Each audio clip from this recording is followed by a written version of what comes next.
Crazy Night sucks. All right. Welcome to another. Every time I start recording, somebody talks. Whatever. Welcome to another edition of the Market Jerry with Charles BS Sessions. This is my pick this week, but I always let Jerry do the introducing because Charles always goes last. Yeah, let's introduce our guests first of all. A couple of good returning guests. We've got Joseph Staub. How you doing? Doing good. Thanks for having me Cool on as shirt. always. Thank you. Probably and definitely probably like I always say the neatest fucking I mean, look at that media case behind there. I mean, I've never seen anything look so good. Yeah. And then of course we got Al Horta. He's all set up down there, man. How you doing, man? Good. Thanks for having me on. Again, obviously. Yeah. Cool display in the back there. Hey, that's the now don't tell me you're gonna tell me that's an original Gene Simmons costume back there? No, it's the costume Okay. that the actor wore in the movie Spinning Gold that played him. Oh, Wow, that's pretty Okay. fucking cool, man. Nice. was that a And then good? besides, You got the platform boots up there, the pants and the jacket. that's This is pretty. that's the back of the jacket. That's the front. Nice. You got the pants here, and then the boots. And my daughter Kayla saw it. She's like, I want to wear it. That's She might pretty be Gene fucking cool, Simmons. man. She might be Gene Simmons this Halloween. Who knows? I can't fit into that shit. That shit's skinny, bro. And then besides me and Mark, we got the star Charles Trainer from across the pond. How you doing? Hey, how's everybody doing? We're all Great. doing okay. Good. All right, man. You forgot Joseph. No, I you got got you, Joseph. Oh, you got Joseph? Oh, okay. Yeah. I haven't even drank it, so I'm just scatterbrained a little bit.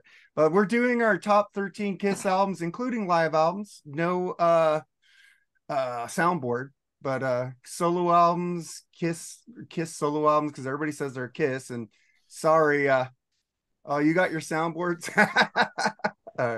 Man, you're Kiss nerds, man. Oh man.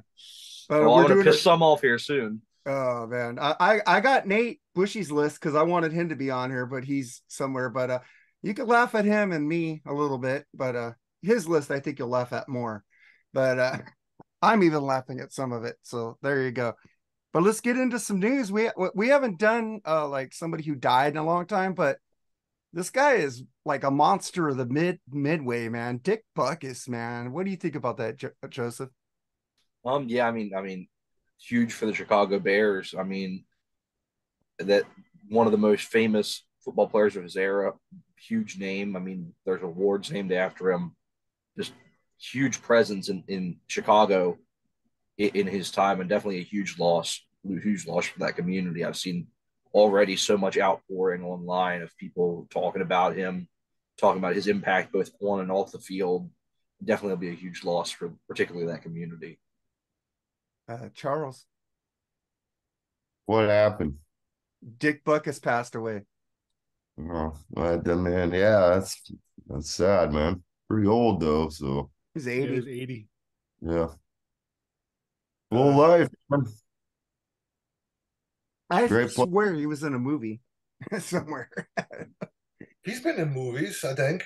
Yeah, he was. He was in like driving school or something in Blue Thunder. Blue Thunder. Oh, that's where I remember him in the most. I was getting him confused with the guy from Blazing Saddles, Alex Karras a little bit. Mhm. No, that was Alex Karras.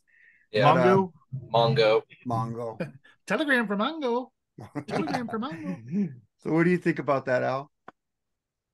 Yeah, it's a pretty iconic name, actually. I mean, everybody pretty much knows Dick Buckus, so yeah, it's sad. When I heard about it, like I was like, holy shit, but he hasn't been in the spotlight in a long time. I haven't heard about him in a while, so but yeah, iconic, man. Jerry? Man, he was, one of the most feared players ever in his generation. Unbelievable he played for shitty teams his whole career. I don't even know if he played a playoff game. I don't think those teams were that bad. Yeah, I mean, he was a good representative to the game, man. I mean, never heard a bad thing about him. So think he bit a few fingers in piles, but other than that, I think. But everybody did that back then, so Yeah, you grab like fingers and like break them. Holy shit, dude! It was nuts back then, man. Different league back then. Yep. Oh yeah. Yeah, man. What a great guy, man. I'd never seen the Monsters of the Midway, but I know him because of that. He's just so famous. I'm a football fan. Like, I know that Too Tall Jones dude from the Cowboys. Yeah, I'm a Niner fan, but I know the great players out there, man. I know Jim Brown, Cleveland, I know even Vinny Testaverde. It's just like, I know these people. You said great players, man. Yeah. Vinny was okay. Jeez. But let's get Vinny Testaverde like out of the air. I was like, what? No the shit. Oh, Joe yeah. Montana, Dan Fouts, Dan Marino. Well, it's like Mark Vinny Testaverde. Mark Sanchez with the butt fumble, man. You remember the weird ones. Yep, that's true. Oh, man. What USC quarterback has made it good in the NFL? None. Really. Pat Hayden? No. Mark Sanchez? No. What's the other dudes that are at home now? But let's get to something I thought was quite entertaining yesterday. Here in the US of A, they did a FEMA emergency alert system. And it was supposed to activate our vaccines, our microchips, and turn us into government zombies. What do you think about that, Joseph? And people actually believe this shit. They were posting it. Well, I mean, clearly we've seen over the past 5 or 6 years, people will believe a lot of stuff. But this was just another of the. I think a lot of people were just being funny about it, and I mean, a lot of people were kind of wink, wink, nudge, nudge with the whole thing. But then there was, of course, that sad part of the population that was afraid that all of a sudden we're all gonna rise up, become sleeper agents, like it's freaking what's that movie? With Frank Sinatra. Manchurian Candidate. Yeah. Manchurian. Remake of that sucked, by the way. Oh, 100%. Manchurian. Yeah. No. So like, I don't know what. I mean, it was like one of those Amber Alerts you get on your phone. That's all it was. You just swipe it away, boom, it's gone, and that's all it was. So I mean, people were definitely blowing it out of proportion, and I think a lot of the population was just making a joke out of it. But I know I was. Oh, but I had some far righties that believed it. So oh yeah. So they were mad at me for making fun of it, and I said, "This is just like Y2K. Nothing happened." But Charles, man, you weren't here. You were saved from all this madness over there in Poland, man. What did you think about it? Well, Matt posted it didn't happen here, and we're ahead of you guys on time. So, that's about all I can say. That's stupid. Yep. Al. Yeah, just another line of bullshit that people were like, some people were taking seriously. Remember the Rapture a few years ago? Oh yeah, the whole 2012 thing was going to be the end of the world. Yeah. Well, there was one flaw with that. There was one flaw with that. If you read the Bible, God says nobody will know the time or the day. So if somebody's giving you the time of the day, calendar or whatever, but I know, but if somebody's giving you the time of the day and people announce they're giving the time of the day, they're fake. The Bible warns us about these people. So there you go. I'm not getting religious, but go ahead, Al.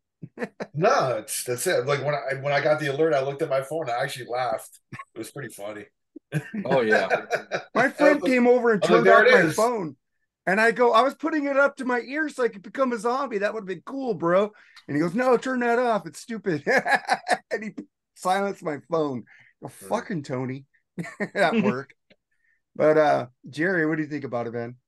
Well, I made a funny post yesterday that a lot of people I think took seriously. Right after it went off, I posted on groups, "Wow, why am I so excited about the new Sammy Hagar album?" It was a joke. I just thought that, joke saying that it made me want to start listening to Sammy Hagar. It was a joke. But some people took it seriously. I'm like, dude, it's a joke. I don't like Sammy Hagar. Clearly, if they know you at all, that you're not going to listen to Sammy Hagar. I knew it was a joke. I said, and then I put Barry White as my profile picture because that turned me into a sex machine, like I was going to say. So I was sexy. But what kind of sex machine? Maybe you would have liked men instead of women. Who knows? No, I don't think I like Well, that that's where the Sammy Hagar comes in. one. Exactly. Well, that's all Oh good. God. That was something that was actually a cool thing that Trump actually started. I actually don't mind that at all. I think it's a cool thing to have. I mean, so Yeah. good warning system. So Yeah.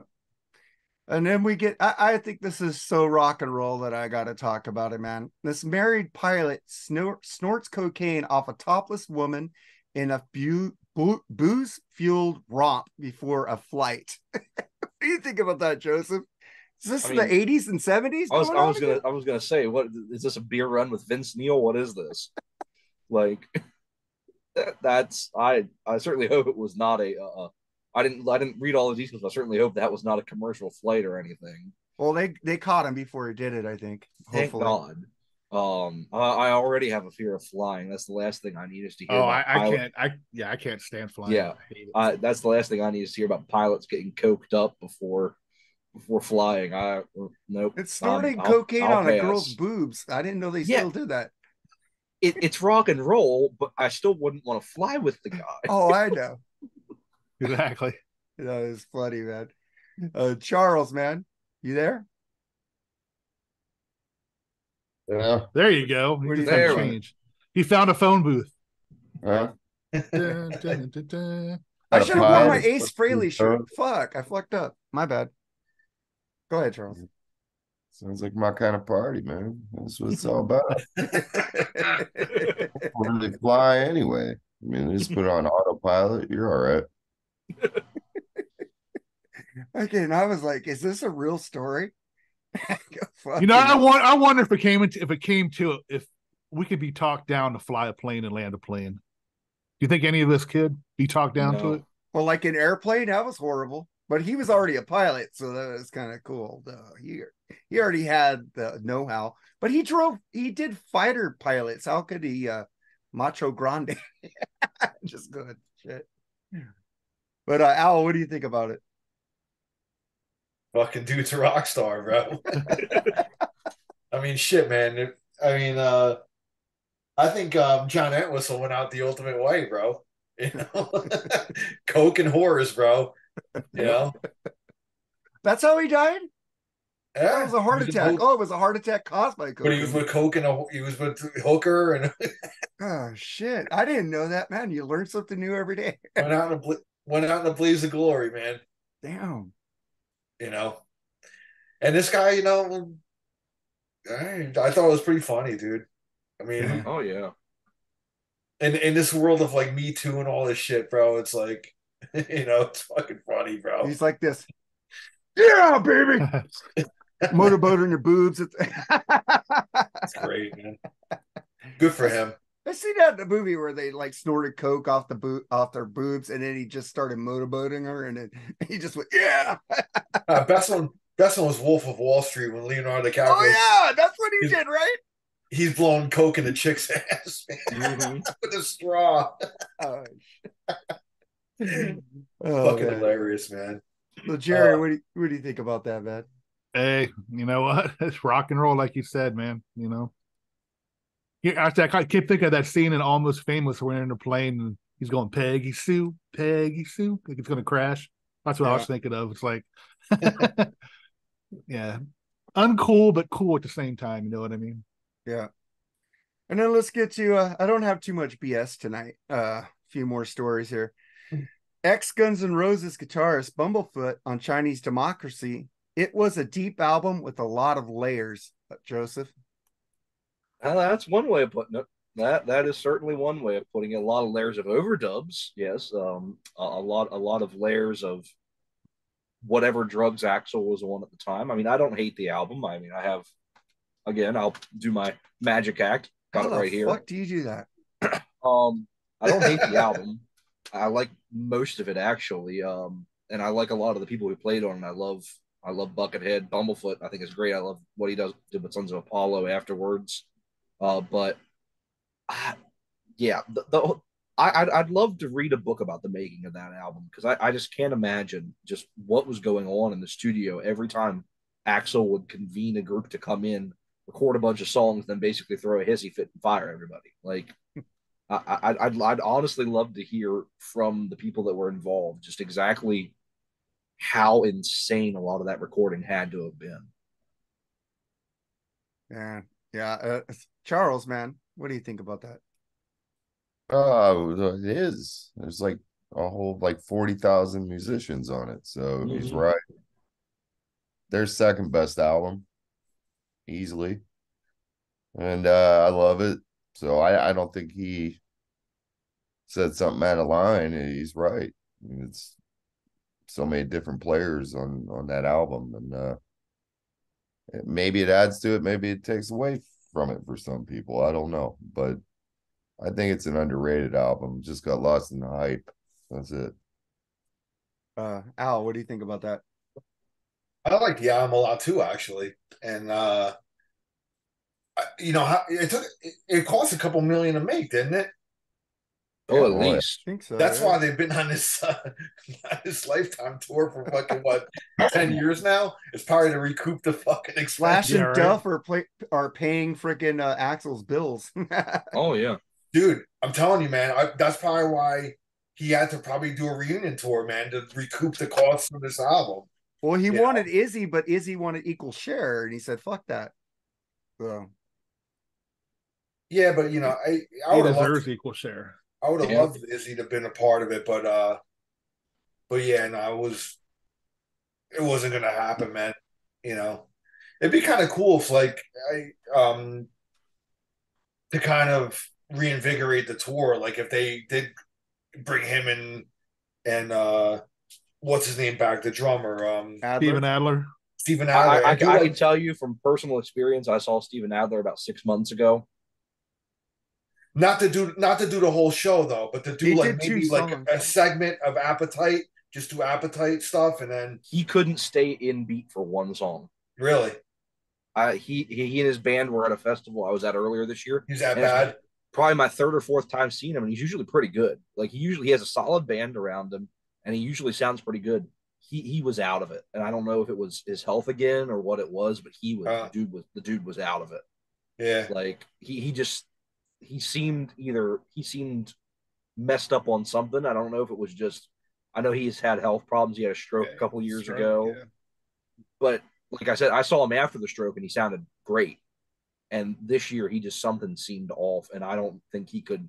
And I think that's why they still haven't. I mean, I know they brought him out for a couple songs on a couple of the first couple shows on the back in 2016, but I think that's why they're kind of staying away from him because you never know what you're going to get with that guy. yeah. I know. I know this might have been talked about. I'm sorry, I 1 second. I know this might have been talked about a lot, but why didn't they bring that one guy back? The guy who played for the Cult, the drummer, Matt Sorum. Matt He Sorum. How and come they didn't Axel bring him don't back? get along. He and Axel don't get along. Oh, is Yeah. that what it was? Oh, okay. Yeah. Sorry, Al, man. No, So no, that drummer they have now is really good. He is. Frank Ferrer is Frank pretty Ferrer, good. yeah.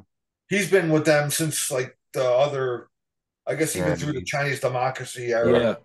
Yeah. He has He's been with him he since has the a early groove that 2000s. he has a groove that Sorum didn't have, so they kind of dodged a bullet there. I always thought Storm was a little stiff, to be honest with you. Yeah, he's good in my on other opinion. things, just not Guns N' Roses. Yeah. The Cult, he kicked ass. When I met Bumblefoot at Sons of Apollo right before the pandemic hit, that was like one of the last concerts I went to, and I met Bumblefoot. And I actually bought Chinese Democracy. He signed it for me, and when he was signing out, I just quickly asked him like, "So how was it making that album?" And he just looked at me and smiled. He's like, "Very interesting." That's all he said. So I'll leave it at that, man. I'm sure it was a kind of a tumultuous, recording. I'm sure there's some stories he could tell, but he seems like a genuinely good dude. Yeah, he's so a really like, cool dude, man. He was really. I don't think he would go out of his way to throw anybody under the bus. Yeah. So I'm sure if he wanted to, there was some stories he probably could tell about it. But that was seems like his a guy that would kind of just. Yeah, that was his polite way, I guess, of just answering, the question. Yeah. So anyway, that's it for me. Jerry, what do you think about that? I mean, yeah, I said it. I like that album a lot. I never really took a deep dive on who played on it, to be honest with you, but I did enjoy the album. So all I know is that live bands in that area kicked ass. So, it worked to a certain extent. So cool. Yeah, and then before we get to the last story, I just want to say, hey man, we ain't Eddie Trunk. We ain't that's rocks. We don't know anybody, but Al does. Al knows people. We don't know anybody. Well, I did meet Eric Martin, but that's about it, man. I don't know anybody. I know you were like this with your shirt. We're just here giving you great fucking like bullshit, man. We're just here to fucking rock and make you laugh. And freaking, we got over what 2,300 subscribers now, man. And the last two videos have blown up. The last two episodes, man. It's fucking cool. Thank you guys for subscribing and be on here. And I know this will warm Charles's heart. We end with this story. Ricky Rocket. Taylor Swift has more bravery than most rock bands these days. I'm going to start with you, Charles. Taylor Swift, man. Damn. She's everywhere, dude. Every fucking where. Same in the NFL. Ricky Rocket, your favorite drummer. Loving her. Not even. Yeah, he is. It's Neil Peart. Hurt. Peart. Hurt. Peart. Saving the world. That's all I can say. All right, good night, guys. Take care. What did I do? About Ricky Rocket being my favorite drummer? No, you know that's fake news, Al. Joseph, what do you think about that?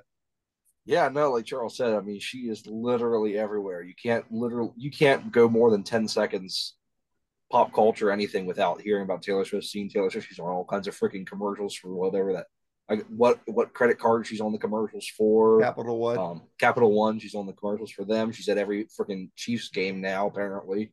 Her tour, you never stop hearing about how many tickets that thing sold and all the people that went crazy trying to buy tickets for it. I mean, good for her. You know what? She might not necessarily be my thing, but anyone who's out there making a living in the music business today, great for them, because not a lot of people are. Hey, she's getting people to buy physical media, so good for her there. Yeah, I know I make fun of her. I don't care for her music, but good for her though, man. I don't hate her. I've listened to an album. I like 2 songs or 3, but I can't listen to 17 songs of her. But it's cool for her. But the thing is, NFL. I know what you said. You said that Taylor Swift is pop culture, so that's why you're focusing on her at the games. I'm sorry I missed 2 touchdowns because you were looking at fucking Taylor Swift up in the fucking booth. What do you think about that, Al? She has the ultimate PR fucking person, man. I'll tell you that, bro. Yeah, her promotional people are fucking awesome. Because they are on fire, dude, with her right now, man. And I got, what? I have a lot of respect for her though, because she gave her crew members $100,000 each as a bonus, dude. I mean, dude, you got to give it up for her for that, bro. In my opinion, I think that's awesome. She certainly has the money to do it. Yeah, so, it's pocket change to her, but to them, it's a fucking fortune. You know what I mean? It's like they could probably pay off like most of their house or whatever. That's awesome, man. So pretty cool. Yeah, I mean, dude, she's the ultimate like fucking pop culture icon right now, dude. I took my daughter to see her like probably like I don't know 6-7 years ago. It was about 5 years ago, maybe before like this tour, like before when I was able to get like tickets affordably, right? Yeah, like no, this tour I didn't even touch it, dude. I was like, I'm sorry, sweetheart, but she wasn't clamoring to go anyway. She's kind of moved on from her. She's 15 now, so she's starting to go into like different like she's on a Nirvana kick right now, dude. It's like. That's good. You get into rock more. It's I don't mind it. So, but that's all I got on that. Hey, I just want to ask you one question, Al. How are you doing in Florida? Are you missing your hookups up in New York already? Well, yeah, I haven't been to one show yet. I know.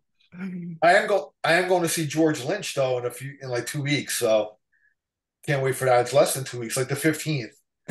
Make some hookups at that club, man. And then October 16th, you'll see my arm around George in a picture. Yep. Probably. You get all those meet and greets, man. No, like, it's he's playing like some cool place in like some cool like little place in Clearwater. So, and it's not Lynch Mob. It's funny because he's on tour with Lynch Mob. But I looked at the dates, and it's billed just as George Lynch. well, he has that solo album out right now. That Yeah, instrumental. so I thought it was like a typo. So I'm friends with his bass player Jaron on Facebook, and I actually messaged him. I'm like, "Is that going to be a Lynch Mob show or a solo show?" He's like, "No, it's a solo show. We're not playing with him at that show. He's playing with like some. It's not like a school. I don't know if it's like a School of Rock type of thing where he's playing with like younger kids or something. I don't know. He was like very vague about it, but I don't know. It's just like kind of a pickup band or something that he's playing with. Yeah. No, it's nobody known. He's playing with another band, XYZ. I don't know if you guys ever. Oh, I I know love that. XYZ. I've Yeah. seen them a couple of times. Yeah, they're on the bill as well. So that's kind of cool. I've never seen them. I don't really know much about them anyway, but I only had like maybe 2 albums out, like the late '80s, early '90s or something. The singer is Terry that sang with Great White for a long time. Yeah, he sounds Okay. better in XYZ. That Great does, White he shit he does. did was horrible. Yeah. Oh, okay. Maybe it's because No, I he- couldn't get over Jack. Well, I like the new guy in there, that young dude. We Mhm. saw it Oh, he's Rockin' good. Pod. It's pretty cool. Yeah. Should have got a picture with him. I would have been famous. No, I'm just But joking. you know, Like Al, I've seen Terry with both XYZ and Great White, and he sounds a lot better with XYZ. Hey, I got a picture with Ashton from Native Sons. Check out that band. That band fucking rules. And he will be on the Freeform Rock podcast. He does want to come on there with us one day. And also Rick Fox, he wants to come on, but I'm afraid Charles is just going to go off on Keel Fest on that guy. Mark, you'll appreciate this. I found out today that one of my bosses at work is a big Rival Sons fan and actually saw him a bunch of times live. Oh, I haven't seen him, dude. I need to see that band. But Jerry, what do you think of the Taylor Swift thing? What does he mean by why is she braver than the other bands? Braver than About rock as far as bands what? these days. Like As she far puts as herself what? out there, and maybe rock bands don't. Maybe I don't know. Maybe the rock bands hide in the shadows. I don't know. Well, no, Ricky's trying to cash in. You put her name with anything, you're probably going to make some money and get some publicity. It's straight up. He's just using it as a buzzword. It's like I said, please hang out in my driveway for just a half an hour, Taylor. Just hang out. You don't have to talk to me. Just let people know they're at my house. Get the Taylor so Swift special at KFC, man. Exactly. You can charge for parking or something. I don't know. Yeah, it's like everything that she touches, I mean, is money. I mean, it was 100 million already sold in tickets for the movie that she's kind of coming out with. Yeah, somebody said get stock at AMC. Yeah, all I can say is don't get it. Make sure you're not seeing the movie right next to that wherever it's shown, because it's going to be loud. People are going to be singing. It's going to be annoying. But I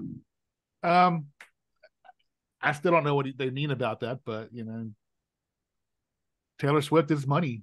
That's all I got to say. I don't understand the brave thing. So. Well, that's why the NFL keeps showing her, because she's pop culture. The NFL is a business, though. Yeah, and that's it's good publicity. I mean, but it's cool. I missed that touchdown by Mahomes that one week. True, but I mean, what that, Kelsey's jersey's gone up 400%.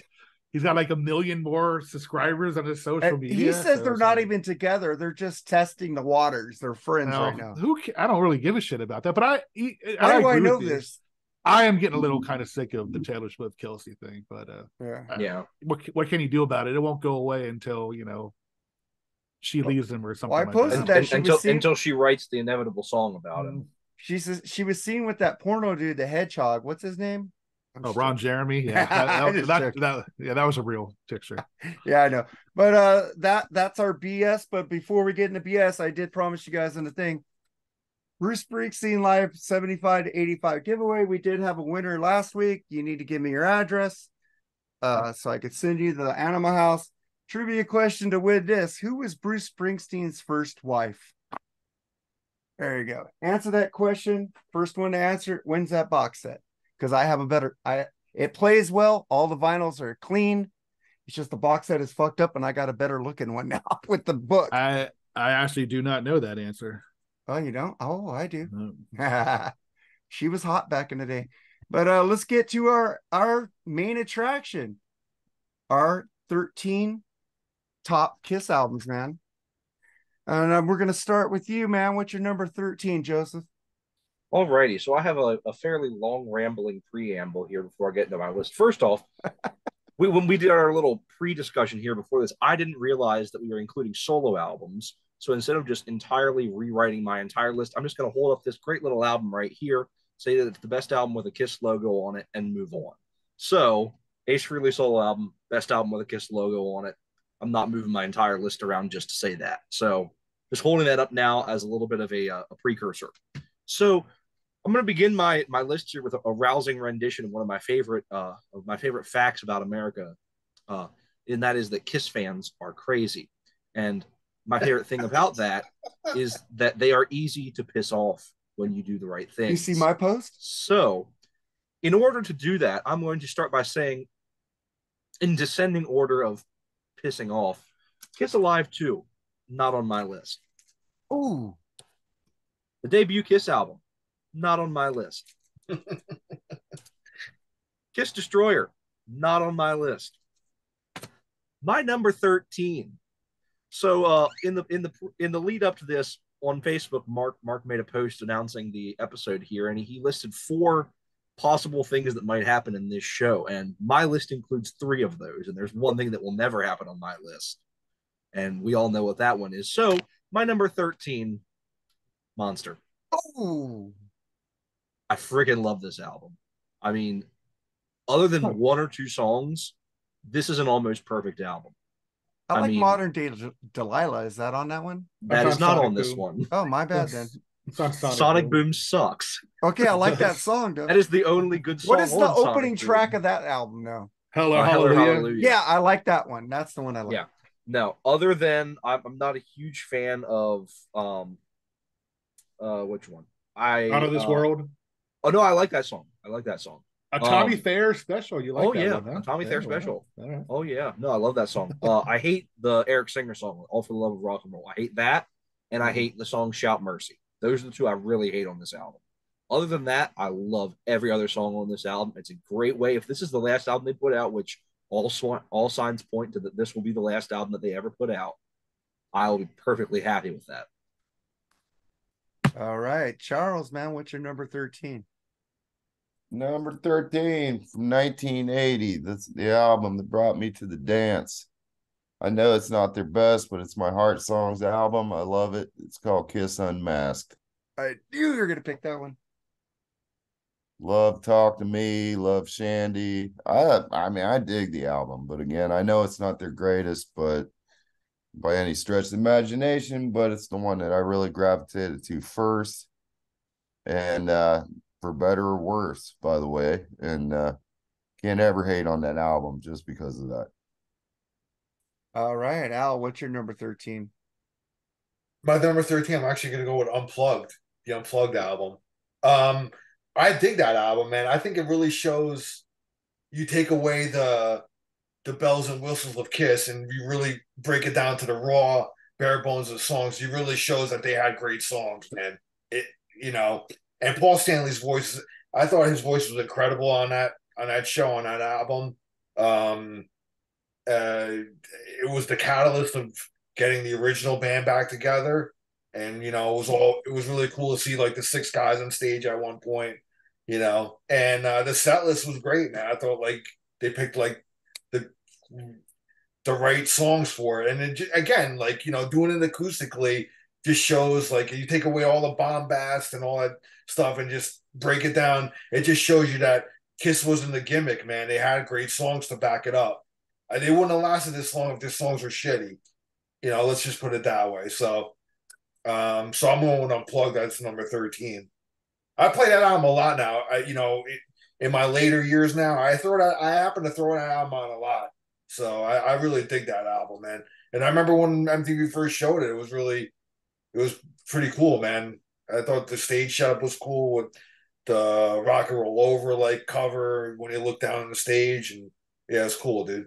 One of my favorite things they included on Kissology. Nice. Everybody talks about Kissology, and I'm like, huh? Unplugged, number 13. Number 13. And then Jerry, what's your number 13? I'm with Joseph. My number 13 is Monster. I love that fucking album, dude.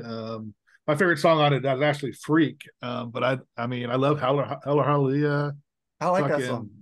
yeah, I don't care for the Eric Singer song or the Tommy Thayer song very much, but "Eat Your Heart Out," "Long Way Down." I mean, got some great songs off it, man. It's hard, it's heavy, dude. I mean, it's a way better than Sonic Boom. Sonic Boom was like, I don't know. I think Eric and Tommy were Terrible. pretty told what to do. I think they're allowed to let Why don't you get just loose call a it little Sonic bit. shit? No, they're allowed to. They're allowed to. They let them go a little bit. Gene and Paul did on that album. I think it paid off a little bit. So Yes. You should just call it Sonic shit in case if somebody likes it, enjoy it. But I'm gonna get to Nate. His number 13. Man, this is like a popular album on this list. I expected this from Nate, guys. But I don't know. I do like Hallelujah. He picked 13 Monster. wow. That was Nate's number 13. So then I get to my number 13. I'm gonna pick Love Gun. I like that album, man. 13. I'm just. Oh. I like other ones better. Crazy Nights hasn't been brought up yet, so hush. Oh shit. Oh God. I gotta stick to my guns. That was a Of the spoiler four alert, maybe. of the 4 qualifiers on your Facebook post, that was the one that did not make my list. Oh man, so Love Gun, man. I like that album. It's fucking cool, especially when they fucking play that. And what's that fucking movie where they start off with the Love Gun, like in their movie about Detroit them. Rock City. Detroit Rock City. That fucking movie rules. Jeff Beers, that movie rules. It's rad, man. But Charles, what's your number? No, wait, I did You mine. skipped me. No, I'm going Joseph. I caught Yeah. myself. What's your number 12, man? Alrighty, on my continuing the journey to piss off Kiss fans, my number 12 is the lovely album known to the world over as Psycho Circus. I love this album. I really do. I do. The only track that I legitimately hate on this album is the Peter Criss song. I think every other song is good to great. I really love the title track, Within, I Pledge Allegiance to the State of Rock and Roll, We Are One. Journey of a Thousand Years is such an underrated song. I love that We song. Are One. Oh. Journey of a That's what I Thousand just Years. said. Well, Yeah. We Are One is pretty damn good. And So, and I do love I'm when with they you, Joe, other than to be an honorable mention for me, but I'm with you. I love that when they repressed this on vinyl. Better than that years ago, monster they did horse the, shit. I know that. Oh, That's it's cool, fucking man. They did the lenticular cover. Scabalicious. nice. Yeah, like Oh, the spoiler, CD. no Scab albums on mine. Oh, Guarantee yeah. it. So yeah, The number CD, 12, Psycho yeah, just like the Circus. CD. Yeah, Scabs CD need to go on the does beer the run same with Vince thing. Neil. Yeah. Yeah. They should have been sued for false advertising on that album. Oh, but what do you expect out of Kiss, man? They always false Hey, advertise. they all played on Into the Void. Yeah, they did. One. They did. That's all you need. That's All all right. you need. Charles, what's your number? That's more than they all played on Unmasked, and All you they're all need. on the It's more cover. Monster, I guarantee you that. But those That's two more of a fucking scab. That's Scab- more of a scab album than Monster. They all Yeah. played on one. They all played on one on Dynasty. Yeah. Yeah. That's all you need. Well, okay. Point well Yeah. taken. What's your number 12, Charles? Plus, that title track goes great live. It's a great live track. So It is. Yeah. by the way, it would be definitely above Monster and Sonic Boom. My number 12 is gonna be Creatures of the Night. Oh wow. I have two 80s on my top 13, and that'll 3 counting Unmasked, but I mean two like metal, real different albums for Kiss, getting back to what they should have been doing. The Elder didn't make my cut either. Honorable mention. What? Don't hate it, but not my top 13. So I'll go with Creatures. War Machine Alone. Enough said. Thank you, Brian Adams. Jim Valance. But what's your number 12, Al? Speaking of Dynasty, I'm going with Dynasty as my number 12. I think it's a great album. All the Kiss members play on one song, "Dirty Living." So and that has something in common with Monster. I mean, Psycho Circus. So 2000 Man, great cover. That Ace, the Ace songs on here are fucking ace, man. You know what I'm saying? So, Save Your Love, dude. That solo in that is incredible. X-Ray Eyes, Magic Touch, Hard Times. You know, all the songs are pretty damn good on here, man. You know, so it's a solid album, but it's my number 12. All right, Jerry, I you're like number other albums still better than that one, you're but number that's 12. damn Oh, go ahead. solid for making it 13. All right, Jerry, you're number 12, man. I'm gonna go with their debut for number 12, man. I mean, just about every song on there is really good except for a couple of them.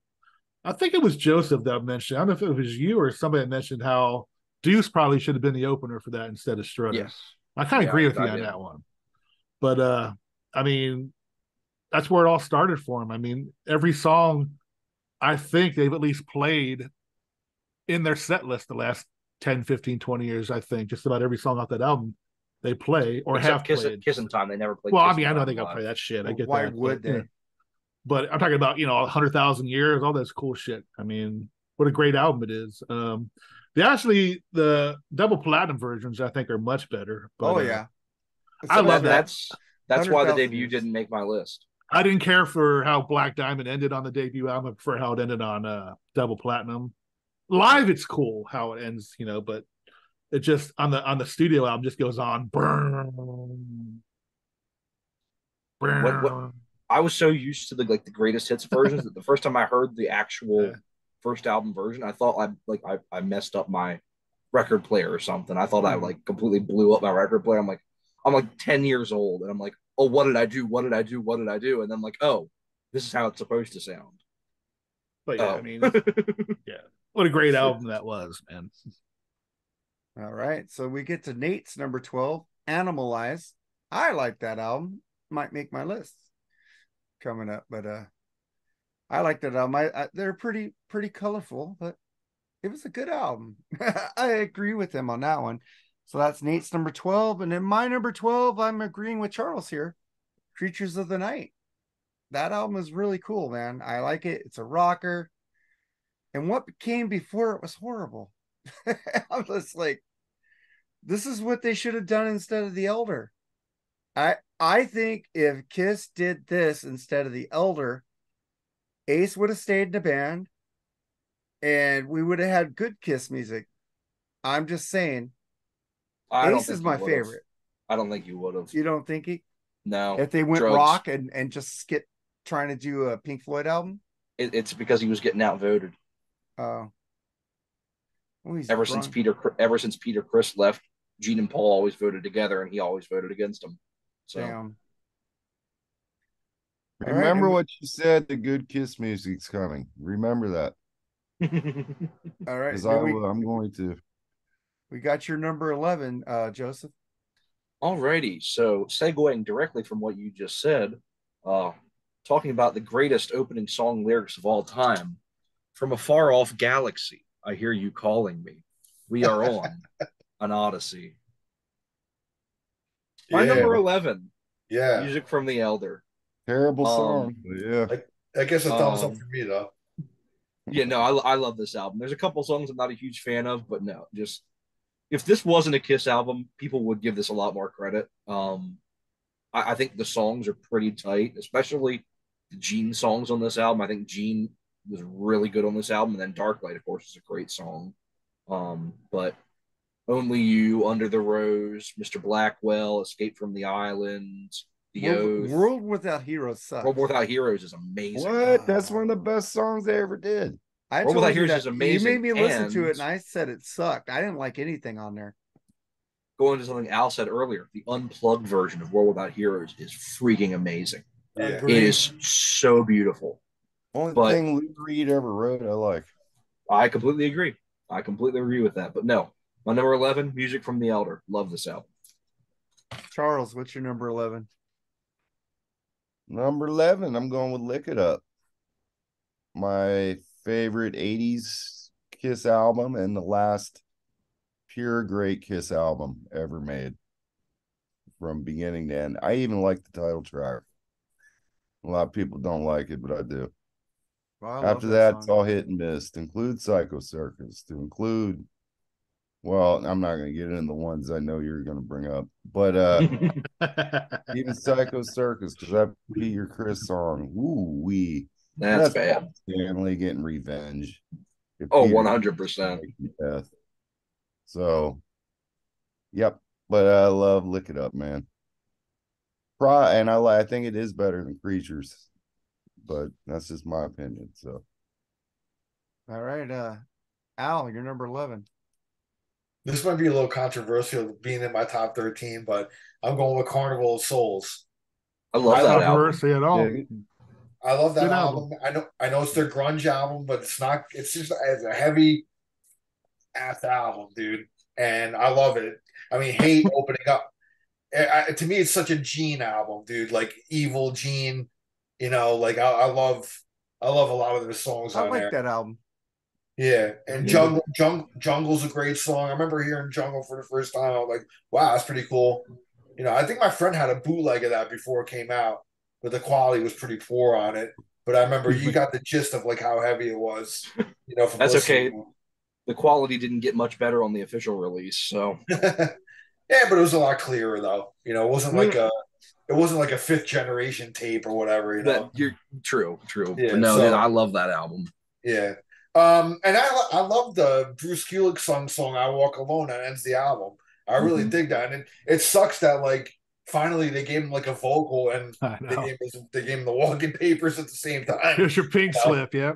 Yeah, it's like he finally gets a vocal and a song on the album, like that he sings and see ya, He should have known when they gave him a song called "I Walk Alone." yeah, exactly. Yeah. But it's funny that now he's in the Scap Leonard Skinner.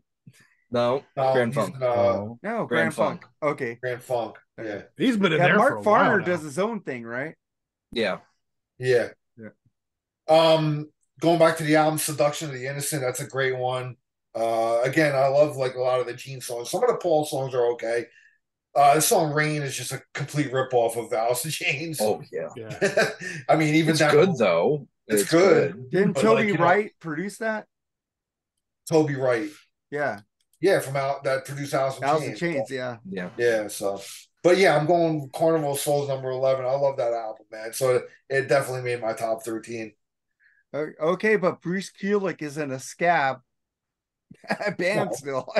So because Mark Farner has his own Grand Funk. It's like, damn. It's just Mark Farner though. He doesn't go on the Grand He doesn't. Funk. Yeah, no. Well, it says he's He advertising. can't. He doesn't know the name, I guess. Yeah. It might be one of those like Mark Farner plays the music of Grand Funk Railroad or something. He's opening for Blue Oyster Cult at the Swap Meet circuit. That's sad. But Jerry, what's your number 11? Swap Meet Louie. Oh, Charles, what's your number 11? He already went. No, it was Jerry's turn, right? Yeah. Yeah, that's what I said, Jerry. And then you guys like said stuff, and I confused. No, we were making jokes. Swap Meet Louie.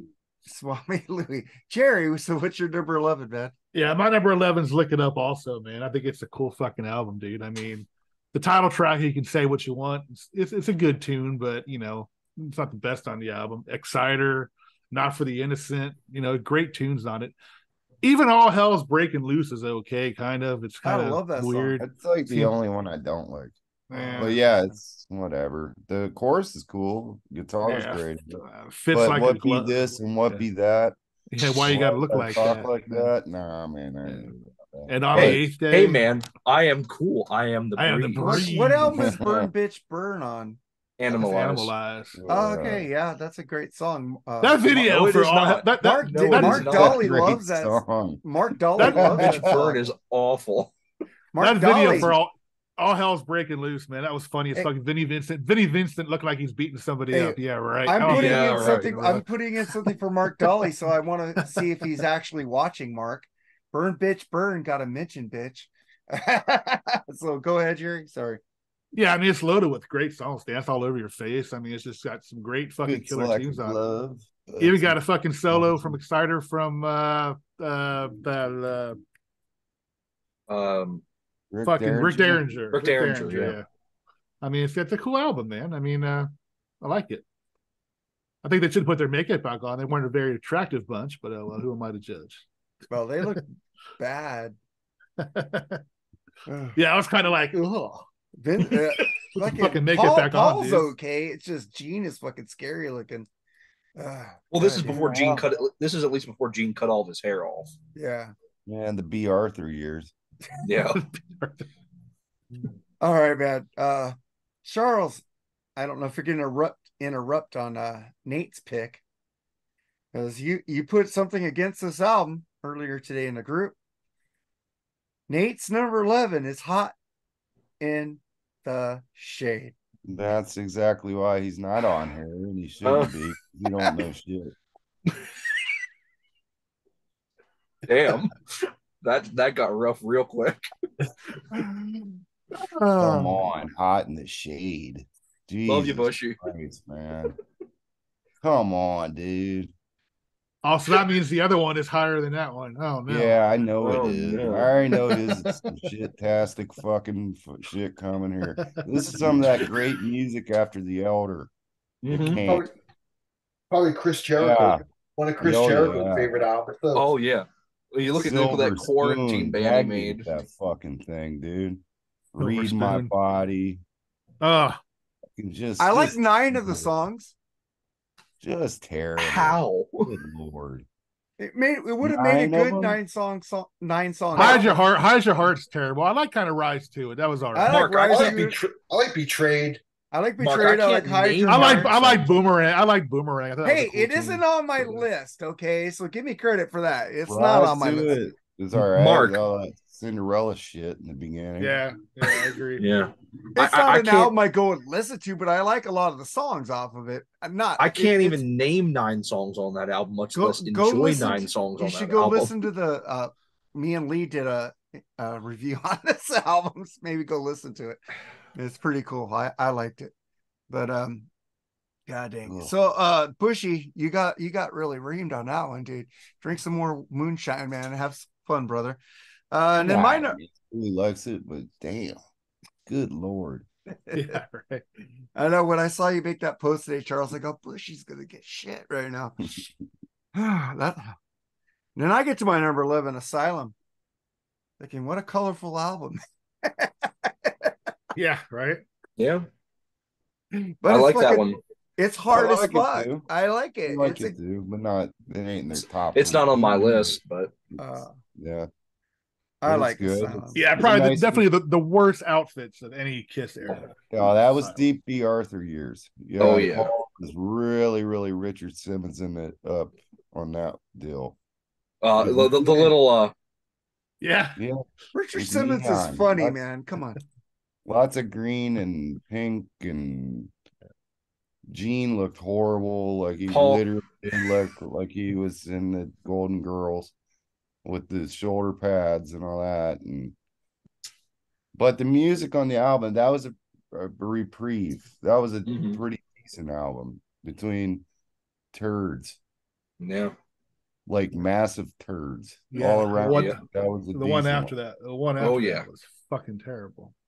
And I love Who Wants to Be Lonely and those type of songs. I love it. All night. All night I'm like, me. But Tears Are Falling, it's a cool song. I love that song. Tears Are Falling was Nate hates that song. Tears Are Falling was the best song Bruce Kulick ever played on with Kiss. Oh, I'm sorry, Dude. no. Second best. Unholy's the best behind Unholy. Dude, that and then video Tears was Are Falling. always on MTV with him swinging off the rope and shit. I thought that was cool. It didn't make me want to go buy a Kiss album, but I did like that song, and I remembered it years later. Oh, that song ruled. But it was a cool video, even though they're very colorful, but everybody was colorful in the 80s. Not that colorful. Yeah. Well, it was Edward like did it with the fluorescence, man. This is definitely. you also have to think it was a very influential look. I mean, this is before the turbo outfits. This is before Scorpion's Savage Amusement outfits. It was very influential on a lot of other bands that decided to suck as bad as Kiss did Poison around wasn't this out time. yet. they weren't out yet, but that probably influenced their look. Oh yeah, no, it definitely influenced their look to suck as bad. I mean, Motley Crue, Theater and Pain, it was the influence of all that. Yeah. The way they looked on that. I don't know. That would have been. They were both released the same year, so I don't know. Yeah, well, but Theater of Pain was released earlier in the year because Asylum came out in late '85. Oh, did it? Did it? Yeah, Okay, I didn't. Yeah, I wasn't sure what exactly the when, who, what, where, when, and why of that yeah. whole thing was. Well, Kiss Asylum might have influenced like Enough's Enough. Yeah, And I think Poison Chips was Chips Enough was influenced really, by really, really influenced by Well, it that looked album. I kind love of it. similar to that look then. And I think Enough. like Al was saying, Motley Crue was probably more of an influence look on Poison, probably, I would say. Maybe. I Here, was gonna be fair. mentioning some of the bands that have been mentioned here. This one's going out to Jerry particularly. I saw last year. I saw Chips Enough play bass for the London Choir Boys. Yeah. He played it at they were at a festival I was at, and their bassist couldn't make it, so they pulled Chips Enough on stage to play the bass. Dude, that guy is fucking hilarious. I seen him live with Jack Russell's Great White, and he said, "You remember cocaine? I don't. I took too much." I go, "Fucking dude, the dude's he's fucking cool as fuck, I man." met him too, man, on that tour. Yeah, They were when they were playing with Great White and Bullet Bullet Boys. Boys. Yeah, Yeah, the Hair Nation tour. Eddie Trunk hosted it, man. Yeah, Yeah, he I was think there. Fly High Michelle is one of the worst songs ever written. Oh I my hate God, that what's wrong song. with you? I love it. I You love that love that song too, song? Charles. Oh, I Jesus. like that song. I like that You song. such a silly kid. I just the voice. It just I don't know, dude. Whatever. Well, that's okay. They're sing- Donnie V's not in the band Donnie's anymore. not Chips there Enough anymore. sings. Chips Okay. Enough's pretty good, man. Oh, He does have a pretty good I- voice actually. I He saw him does. live. Yeah. So But Joseph, anyway, what's your number 10, Joseph, as we digress? as we digress, my number 10 is Charles's Heart Songs Unmasked. Yeah.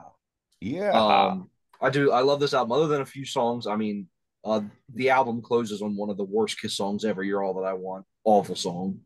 I don't Absolutely get the awful hate for song. that song. I don't get It's the hate. so boring. It has no, the rest of the songs on this album are really catchy, and that Gene song is sings like an not angel.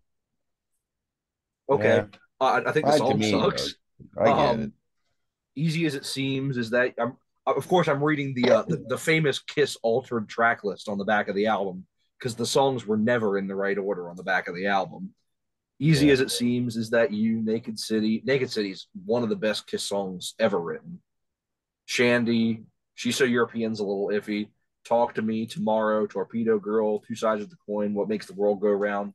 Some great power pop songs on this album. I mean, it's just catchy as hell, and it may not be what you want to hear out of Kiss, but I think overall, I think it's a great album. Freaking Chris and Aaron Camaro have like a Patreon thing called Torpedo Dudes after that song, talking about Kiss shit. Oh man, plug. You guys need to plug us. We rule. But Charles, man, what's your number 10? 10. Yep. My number 10 will be my least favorite 70s Kiss album, which means it still rules. That would be Destroyer. And it's just some about it's all about the production. And I think what it boils down to, while I like Great Expectations, and I don't understand why I like Great Expectations, Flaming Youth is my least favorite 70s studio song. I hate that song. I hate that kaleidoscopy, goofy shit in it. But it has the song that saved Kiss, and that would be Beth. That's the worst 70s Kiss song. I love Thank it. you. I hate that Love fucking it, love song. it, love it. Kiss would not be around. Kiss would not be around if they did come out with. Oh, that. yeah, no, never- I fully agree. I fully agree about how important it is. I just think the song sucks. But it didn't sound like Kiss, man. That was But the it point. saved the No one band. wanted to buy Kiss. Well, that sucks. Yeah. They started changing there for the fucking money. Fuckers. That's such a beautiful ballad, and they still Absolutely. play it today with Yep. Cheater Chris doing it on a fake piano, and God of Thunder rules, King of the Nighttime World, I love that song. Sweet Pain. Detroit Great Rock Thunder, City. Sweet Pain. I don't like the version of Detroit Rock City on there though. It's too with all that radio shit in the beginning. That Bob Ezrin production, I think he's the most overrated producer probably. Yeah, I wish Alice rock. Cooper would get another guy. His But stuff worked. His stuff worked for '70s Alice Cooper, and it worked on the wall, and that's it. I was gonna say the No, no, no, wall. no, no, no, no, no. It worked with Alice Cooper. Trevor Rabin's album. Don't Look Back. That album fucking rules. Yeah. Trevor Rabin, right, Jerry? Absolutely, 100%. Thank you. Okay. The best guitarist in Yes. But the songs stand the test of time to me, except and even with Great Expectations doesn't really, but I don't know. I get a laugh out of that song. Not with Flaming Youth, and that's why I put it at the bottom of the real Kiss albums. And so Destroyers coming in at number 10. Al, Did you like watching Pete beat his drums? I think that's how originally the lyrics were supposed to be, weren't they? It was, because that's what they would sing live. Yeah. That's a live for the symphony one. That's what he's saying live. Right. So Al, what's your number 10? Oh, Great Constipation. What a great song. I know. Anyway, so bad it's good. Yeah. You know, I do like B movies. What? I do like B movies. Sometimes It's Kiss hilarious. is a B movie. It's fucking stupid. I laugh at it. Well, my number 10 is gonna be Asylum. I have a soft spot for this album. It's the first tour I ever saw Kiss on. So I'm at Madison Square Garden in December of '85. Yeah, so the album came out late in '85. So it was after we were talking about before Molly Theater of Pain. So really, Theater of Pain, I think, is like the big kind of coming out of like all like fucking real glammy outfits and shit like that. You know, yeah, the look was horrible. I love the album though. I think it's pretty solid. You know, King of the Mountain is a great opener. I love Eric Strum in the beginning of that, and I like All Night, even though it's you know love that song. It's a great song. I love it, man. I always like the video too. I don't know why. Who Wants to Be Lonely was great. You know, Tears Are Falling. I'm Alive was like them doing like almost like thrash, like double bass. You know, pretty quick and shit. You know, secretly cruel. Love that song.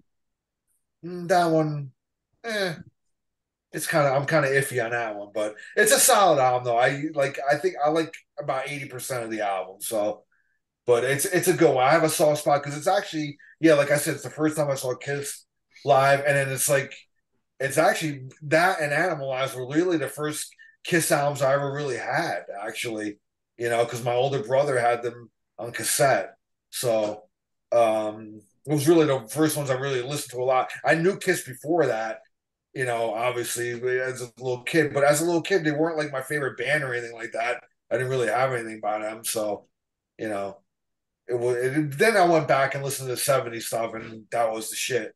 But I put this on here at number 10, Asylum. What's your number 10, Jerry? Yeah, I'm a Charles Destroyer, man. I mean, we talked about all the songs off it. You know, I agree with what he said about Detroit Rock City. I don't like that newsman. I think that's Gene Simmons, actually. I think being the newsman in that. I think I thought it was Bob Ezrin that doing that. It might be. I don't know. That's what I heard. I don't know who it is. It could be. I guess it does sound like Gene, though. I know that's his. I know that's his kids on God of Thunder, right? Bob Ezrin's kids, right? Yeah. But I had a problem. I like the Kiss Symphony. I don't like people who didn't like that. I thought it was all right. I like it. I liked it. The only part I didn't like was when they did Great Expectations with all those kids coming out on stage. That was kind of weird. I mean, that's a pretty I don't know how you'd say type of song, but I loved on that album the way they did God of Thunder. That sounded amazing with the symphony.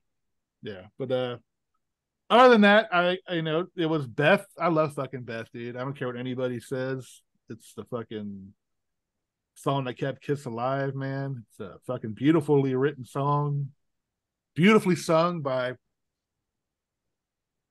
arguably the best singer in the band, Peter Criss. But yeah, that's my number 10. All right, we get to Bushy's number 10. I don't get this album, and I don't understand why he likes it. One of you guys might have picked it. I don't know. I can never tell. Killers is his number 10. It does That's- have some original stuff on That's a it. compilation album, though. Yeah. Yeah, it's his number 10. Got 4 new ones on there, but yeah, I don't know if I would include that as a Kiss album. You know, No. First boo of the night. So And then but Bushy would, but Bushy would argue that on here. So hi, Bushy. Yeah. Bushy. Well, Bushy would the defend that till he first, he picked died. Hot in the Shade. What the fuck? It's better than Hot in the Shade. Yeah, It is because it has Oh, 70s no, Kiss songs on it. At least it has 70s Kiss Partners in songs on it. Crime is really terrible, so I don't know. Oh, He's there's getting only older. there's only one good song off that album of the 4 new ones. Nowhere to Run is the only good song on that album. No. I don't even know what that is. Great song. All right. And then I get to my number 10. I think the cover's pretty cool. Dress to Kill.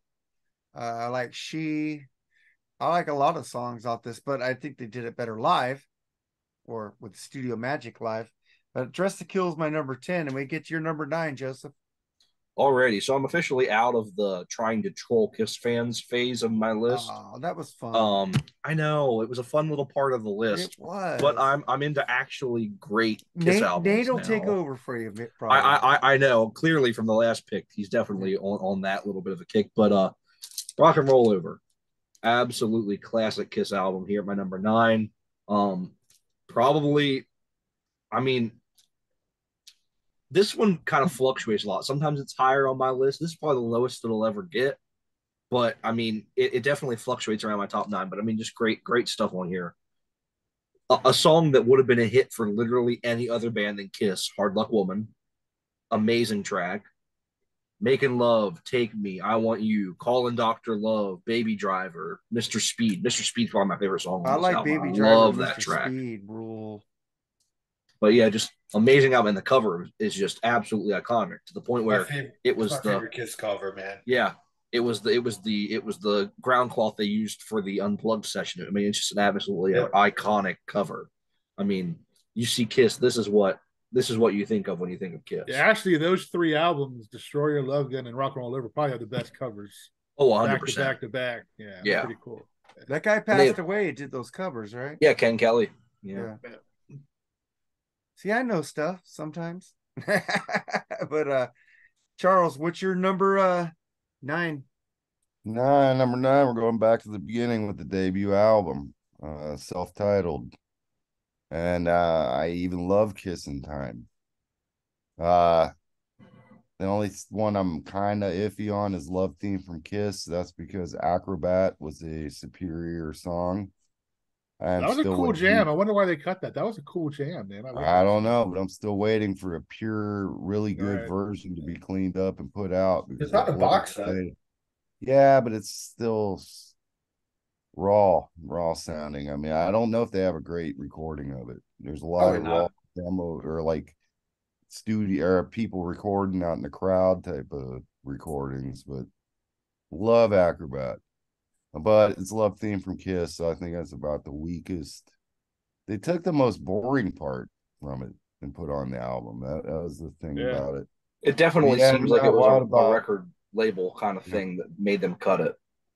I'm not wild about how they ended Black Diamond on that or Double Platinum. I think it's only good on live versions, but Black Diamond's iconic.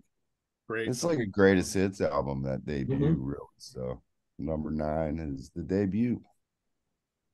All right. So what's your number 9, Al? I'm going Love Gun, number 9. It's got my favorite Ace Frehley solo of all time on Shock Me, dude. I think that's like my favorite solo that he's ever done.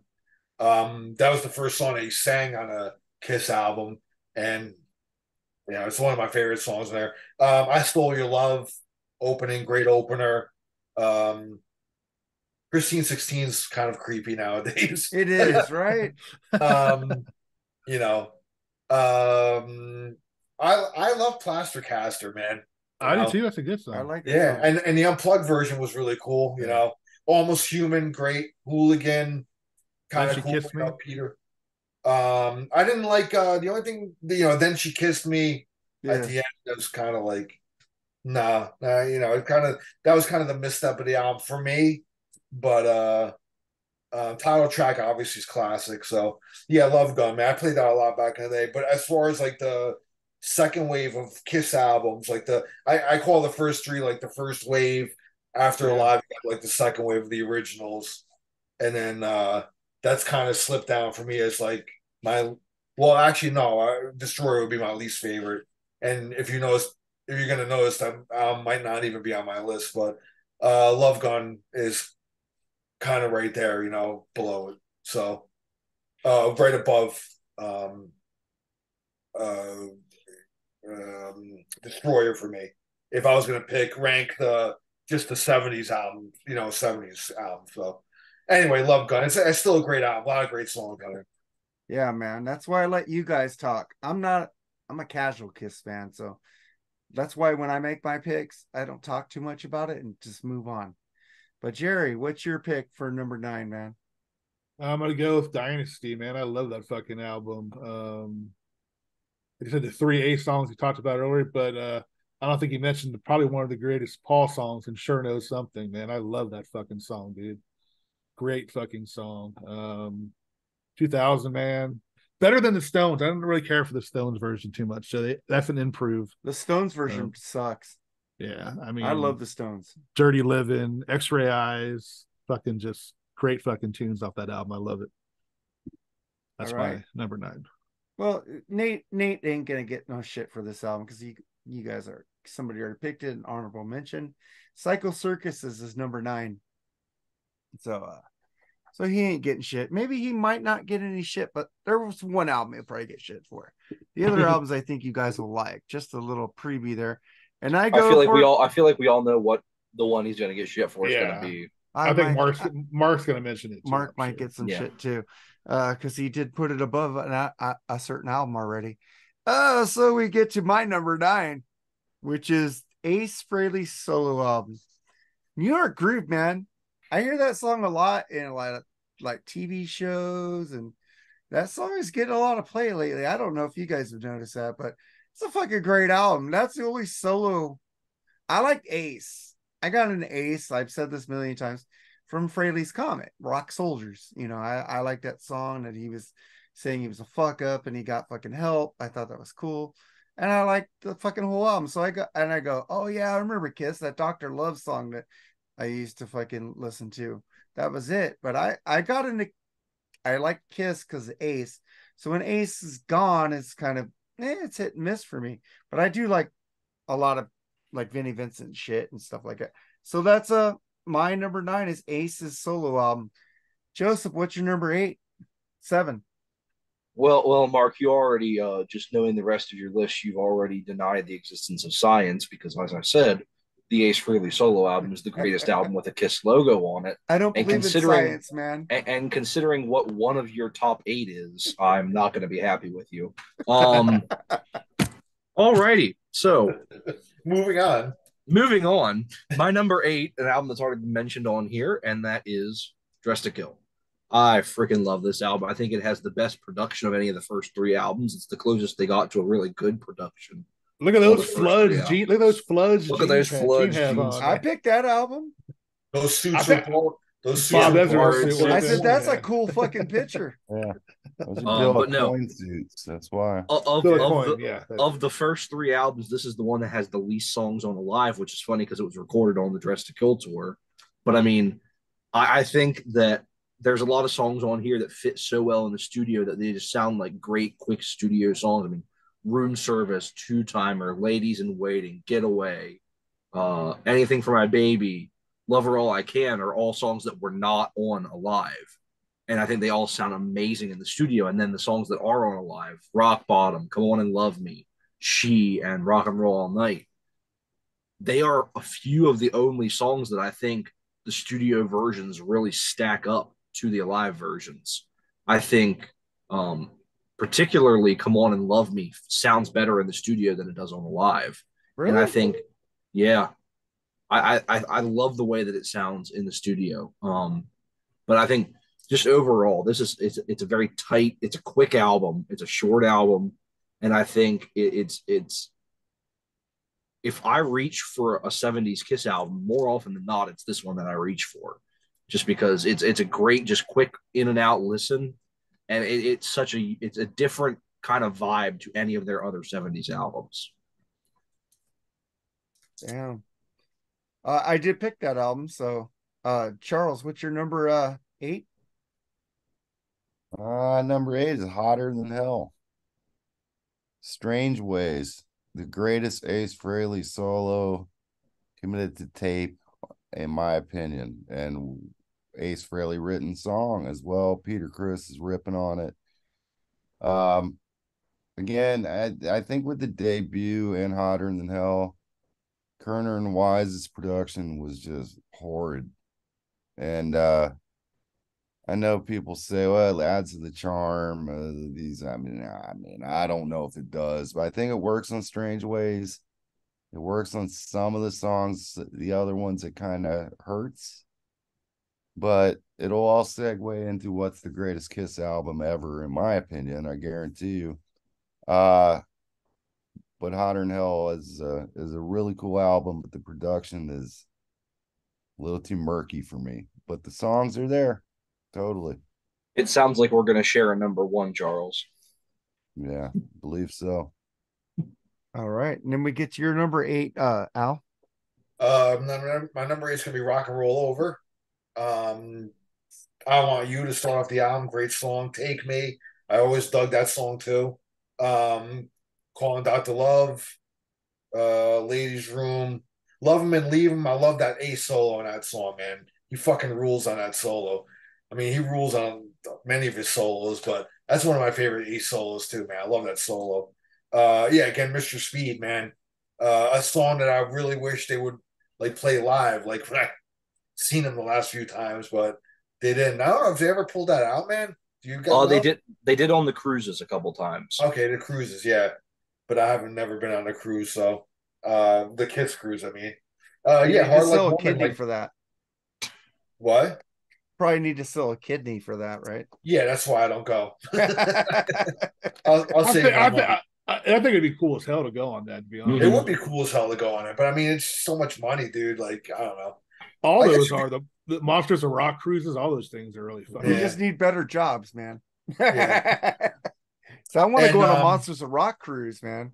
One thing I liked about Rock and Roll Over is that they got back with Eddie Kramer producing. So, I mean, to me, he was the best producer for Kiss. I love the albums that he produced, and they all sound the best with him behind the board, you know. And that's really it, man. I mean, it's a solid album. From the second wave, like Post Alive of the 3 albums, that's my favorite one of those 3 would be Rock and Roll Over. And like Joseph, like I said before, when Joe held up the album cover just fucking rules on that. Like, I think if I was going to get a tattoo of Kiss on my body, it'd probably be that album cover, you know? So, yeah, man, it's awesome. Love it. Yeah. Well, hey, Mark, I mean, I looked it up real quick. They have the Night Ranger cruise on Lake Minnetonka. You can afford that. Yeah, I'm seeing them October 28th. So I'm good. You can purify yourself in the waters, man. Yeah. I am seeing Extreme in February, so hush. But you mean the Night Ranger cruise is a floating rib fest? Yes, it's on a pontoon boat. You know what? At least it's an abandoned coal barge. I'm just gonna say I like this band, but since you brought that up, at least Night Ranger ain't playing a swap meet. Yeah, listen, I like Night Ranger, dude. I know Charles gets on the whole it's like they're what do you call it? Like nerd rock or whatever the fuck it is. Dork rock. Rock. But Mark, remember I saw Night Ranger at Bike Week. I don't know what swap meets and Bike Weeks are kind of right neck and neck there. Oh, come on. They play clubs and shit. They play nice arenas. Mark, I saw them for $20, 10 feet from the stage at a Bike Week. So okay, they do play a lot of that shit, but they do so go does on Blue Oyster Cult. They got fucking Living Color opening for them. That's fucking rules. Blue Oyster Cult plays a lot of clubs too. They had that big sold out thing in New York. But they're playing a swap. I like Blue Oyster Cult. So does Night Ranger. I've never seen Night Ranger play a swap meet around here, man. I've never seen any band play a swap meet. I love a good rib fest, man. Do you know Yeah. do you know who plays the swap meet? That same swap meet, a Led Zeppelin cover band. It's basically tribute bands that played that fucking swap meet. Because my friend says, "Hey Mark, there's a great Rush cover band down at the Santa Fe Springs swap meet. You want to go?" I go, "No, I'm recording a podcast on Saturday, so no, I'm not gonna go." But, I don't want to see a Rush tribute band. I want to see Rush. I'm sorry, I can't do it.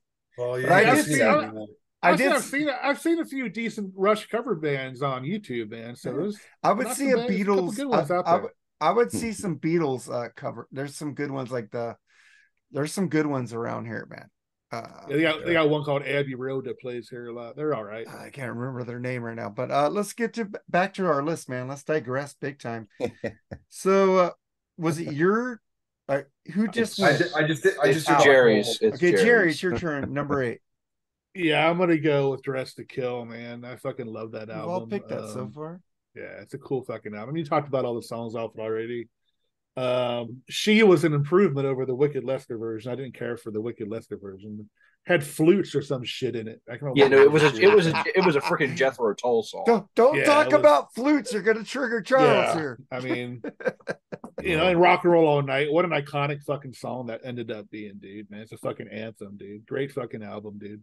I didn't mind the shitty sounds of that and Hotter Than Hell. I thought they were really fucking cool sounding. So, Dress to Kill has a great production. I thought Peter Criss's drumming was fucking on fire in both those albums. So, no, that's my number 9. Hey, or 8 or whatever it is. Nate's number 8 is Lick It Up. So I think we talked about that album already. So that's a good pick, Nate. I agree with that.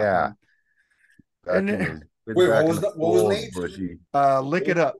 Oh, okay. Christ. But you picked Hot in the Shade, so Charles is going to judge you for the rest of your life. Oh God! Good luck with that one, Nate. God, because once he gets on something, man, I'm the stat guy now. So I didn't expect a Shakara reference here this evening. Wow, yeah, I'm going deep in the Kiss twat world there. Well, deep into the Kiss catalog. Yeah. Well, like I said on the podcast of the Crazy Nights episode, I think it's better than hold on, Mark, hold on a second.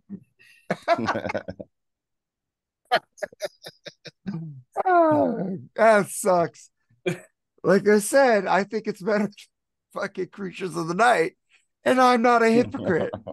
My number 7 is Crazy Nights. I love Bon Jovi. It reminds me a lot of Bon Jovi. It's a cool, fun album. Sorry, I like it. If life is a radio, turn up to 10. Right, Mark? Oh, Mark. Mark. Kitty. Mark's like, and nobody's gonna change me because that's who I am. This album might be higher on somebody else's list, so fucking go off. Well, we know it's higher on his list. Paul, that's around the time when Paul had the Paul workout video. Oh Jesus! And Paul is that's the Paul. There should have been a thong song on there too, because Paul's in a thong. I'm just gonna say I wasn't into Kiss back then. So I got into Kiss. Dude, you know what, dude? I started listening to Kiss later. So now listen, I'm not judging it by the era. I'm judging about what I heard now. So yeah, if you like feces, it's all good, bro. Come on, man. All right, moving on. Jeff Beers likes it, and Jeff Beers is rad. All right, then we get to you, Joseph. What's your number 7? Alrighty, from the heights of the B. Arthur era back to the beginning of the B. Arthur era, my number 7 is Lick It Up. I mean, just look at what Paul Stanley's wearing in this album cover. That is peak B. Arthur right there. Yeah. As is what Vinnie Vincent's wearing. But no, Vinnie Vincent. Great wig on Vinnie. Look at this guy. Did anyone ever have any doubts about how this guy would end up? Actually. I think they're all black. I think he wanted to stand out from the crowd. There you go, man. No, right from the beginning, Exciter is one of the best album openers they ever had. Yeah. Not for the Innocent, Young and Wasted. 1,000,000 to 1 is a great ballad.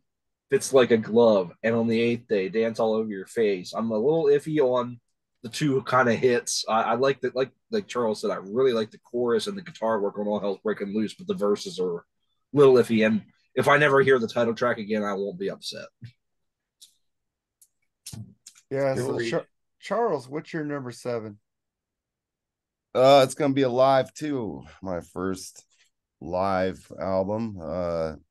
I don't mind putting Alive because either of the Alives, because they're not live at all. I mean, if you listen to them on, you have the soundboards, so you can verify that it wasn't Alive too. Just listen to the Des Moines soundboard, same tour, so you get that big difference. But man, I mean, Al brought up Shock Me, which is great solo on the version on here is great, but I don't know, Rocket Ride.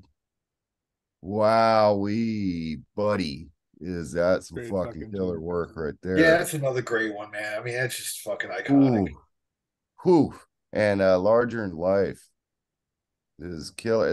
I love the studio songs on there, man. I like the studio songs on it a lot. It's fucking 6 foot hot look, All American, man. That one's probably the weakest one out of the ones on it, but any way you want it, or any way you want it. Yeah, fan of that cover. No, that's an old Dave Clark 5 song, ain't it?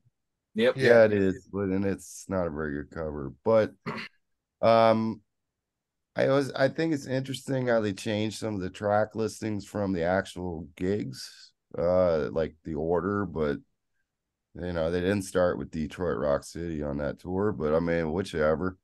Not as good as Alive. Blows Away Alive 3. God damn, that album sucks. And Alive 2, I'm gonna throw it on there, and just if nothing else for Rocket Ride alone, and Shock Me is phenomenal on it, so love it. All right, Al, what's your number 7?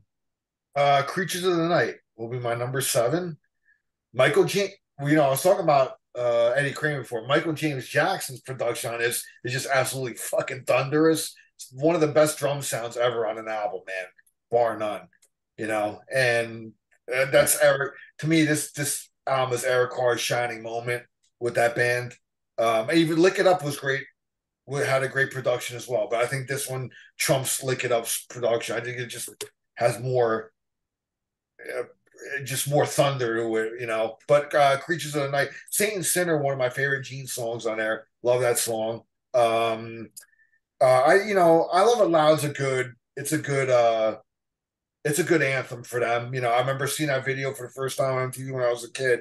I was like, wow, dude, it's fucking, they're back and shit, So, and then you got Killer, which is cool. War Machine, dude, that's the crown jewel on the album. Thank you, Bryan Adams. I was hoping Bryan Adams would play a version of it when I saw him. I can imagine that. They said, "I got everything I do for you," and then they do War That Machine. Bryan Adams concert looked really good too, man. That would be fucking cool. I mean, if Bryan Adams pulled that out and played. I saw him once. He was great on the Into the Fire tour. Yeah, I just saw him at the Garden this past year. So, he was still good, man, real good. He ain't playing any Rib Fest. Joan Jett opened up. She opens up for everybody. Yeah. She was probably happy to be playing in the Garden, though. So. But yeah, that's my number. What was that 7? So Creatures of the Night. Love that album. Jerry, what's your 7? Yeah, mine's Creatures as well, man. I mean, Al nailed the cool points about that. That fucking statement opening drum riff by Eric Carr on Creatures of the Night, man. Holy shit, that was awesome. Really kick-ass Paul ballad too, and I Still Love You, man. I think that's a really cool tune. A lot of different lot of guest musicians on that album. I think there's a guy from NXS that played on that album. Mr. Same thing. NXS rules. Steve Farris. Yeah, Steve Farris. Yeah. It's a fucking great fucking album, dude. They do. Sorry. Yeah, and I think Saint and Sinner is my favorite song as well. I love that fucking song, dude. It kicks ass. So that's my number, whatever number we're on. Did they do Kyrie on that album? Who? I like the first two Mr. Mister albums. I'm sorry, I got them both on vinyl. Hey, I have Welcome to the Neighborhood on vinyl. There you go. I'm Uh, joking, man. Are they All right. the guy that sang that Broken Wings song? Yeah, I Yep. love Yeah. that song. That song That Mr. song's all Mister. right. That's all right. That's Mr. Yeah, that's Mister. all right. The The song, Hooters blow them away. the title track. Who? Charles? The Hooters. Oh yeah, the Hooters did Oh, blow love the them away. Blow 'em Hooters. away. I Yeah. agree with that statement. But the title track of Welcome to the Real World is fucking amazing, fucking like proggy, fucking great fucking song. That's a deep track, and it's the title track of the album, Welcome to the Real World. Really cool fucking track. I played that on thatmetalstation.com a lot. And then we get to Nate's number 7, Destroyer. So he's getting some credit here. So you guys, Nah, a lot of you guys picked he Destroyer. lost all credibility already. Yeah, no, Mark, he's just building up to the punchline where he thinks that Crazy Nights is better than all these albums that you're saying. Well, it might not be that way. But then I get to my number, 6, 7? 7, Hotter Than Hell. I like that album. Fucking good album. I like basically all the 70s Kiss albums except The Elder That's an 80s album. or whatever it was. What's that? What's that? Is that other album that Unmasked? That's an 80s album too? That's an 80s album. Oh fuck, I don't know shit about Kiss. So that makes sense. But those albums suck. But The Elder sucks too, but Hotter Than Hell. And then we get to your number 5, Joseph. Oh, 6. 6. Hotter Than Hell. Love this album. It's my favorite of the first 3. I think it's some of the heaviest songs they ever wrote. I mean, and for as quick of a turnaround as it was between the first album and this, and then from this to Dress to Kill, I mean, even looking back, I mean, it's not even necessarily a lot of holdovers or anything. I mean, it's a lot of original tracks for this album. Got to Choose, Parasite, Going Blind, Got the to title Choose track, Rules. Let Me Go Rock and Roll, All the Way, Watching You, Mainline, Coming Home in Watching Strange You Ways. Rules. I like that I mean, song. this is a perfect album. 10 perfect songs. Pretty much every song that is on a live sounds better on a live, but I mean that's pretty much a given at this point. But yeah, this is an absolutely perfect album. I love it so much. It's my favorite of the first 3. And I mean, it's just a killer look. It's a really unique album cover, like kind of like the Japanese element to it and everything like that. And I think it just looks so cool. Yeah, the whole kabuki element to it. That's my number 6. Charles, what's your number 6? I think most of us, not all yet, but most of us touched on this one, Dress to Kill. Neil Bogart was saving money and by producing it and did a better job than the other 2 dudes, I'll tell you that. Still not the best producer to ever work with the band, but again, it was a money-saving thing. I don't know. It was great because of that cleaner sound. And Peter Criss, I think this is the best drumming with the, well, I don't want to say the best drumming he ever did on an album, but it's up there for sure. Well, on a studio album, I think it is. It might be. My number 3 album, I think he drummed the best on. But as far as studio work, but this one's up there, for sure. And yeah, it's also probably going to segue into my top album. There's some tracks on here that will be touched upon later as well, so we don't need to get on all that. We've all talked about Dress to Kill enough. So number 6, Dress to Kill. What's your number 6, Al? We haven't talked about Dress to Kill enough because my number 6 is Dress to Kill. I think it's a clean, well, not yet, but so far. Yeah, I love this album. Like Joe was saying earlier, it goes by pretty quick, but they pack a punch into, was it like 30 minutes pretty much? Yeah. 30 something minutes. So Rock Bottom, I used to do that song with a band that I was in. It was so much fun playing that song, dude. I used to love that song. And I still do, one of my favorite Kiss songs. Come On and Love Me, great song. I love the Anthrax version of that. Anthrax did a cool cover of that. Love Her All I Can. She, of course, one of their heaviest songs. What else is on here? Ladies in Waiting, Room Service. I mean, it's all solid to me, man. I love all the songs on here. I still maintain that like the first 3 Kiss albums are my favorites because it's a raw, kick-ass, hungry band that just fucking that's dangerous and feared by people. You know, they didn't get cartoonish yet, which would come a little later on. You know, all the marketing and all the memorabilia and all that shit. Would come after. But these first three albums was them just fucking going for it, dude, and and the whole, like they're dark, they're like evil almost. It's like people feared them, man. My friend that's like 10 years older than me, he was a drummer in my band. He's like, he was there in real time, like with the first album. Like he was a was young enough to get the first album when it came out, and he said like during that time, like the first three albums up until Alive, man, like parents feared them, man. They really, you know, and they were scary. They were like up there with like Sabbath in a way, like where people like were afraid of them, so yeah, I mean that's my number six, Just to Kill. What's your number six, Jerry? My number six is Hotter Than Hell, man. That album has arguably their best riffs out of any album, dude. Fucking Parasite, what a great fucking riff that is, dude. Holy shit. Got to Choose, I love that fucking slow rocking intro. Cool as fuck. And people rag on Hot in the Shade, it was a shitty album, but that fucking tour kicked ass. They did Watching You, they did Let Me Go Rock and Roll. I mean, they did all kinds of cool tunes off Hotter Than Hell on that tour. So man, it's a fucking great album. That's a soundboard Waves, I wish they'd put out. Is from I hope What's that one? Yeah, from Hot, the Shade tour. Yeah. And I don't know where was that concert played? That Black and White concert. Where was that played at? Somewhere in San Francisco. Oh, that's Winterland. Dude, you're talking about a band that was hungry and on fire, man. Holy shit, dude. Exactly what I'm talking about. Holy fucking shit, that fucking concert ruled, dude. That's my favorite live footage of theirs. Yeah. Oh, dude, that's the best concert footage of them, man. And it's so appropriate that it's in black and white. I just think it's exactly.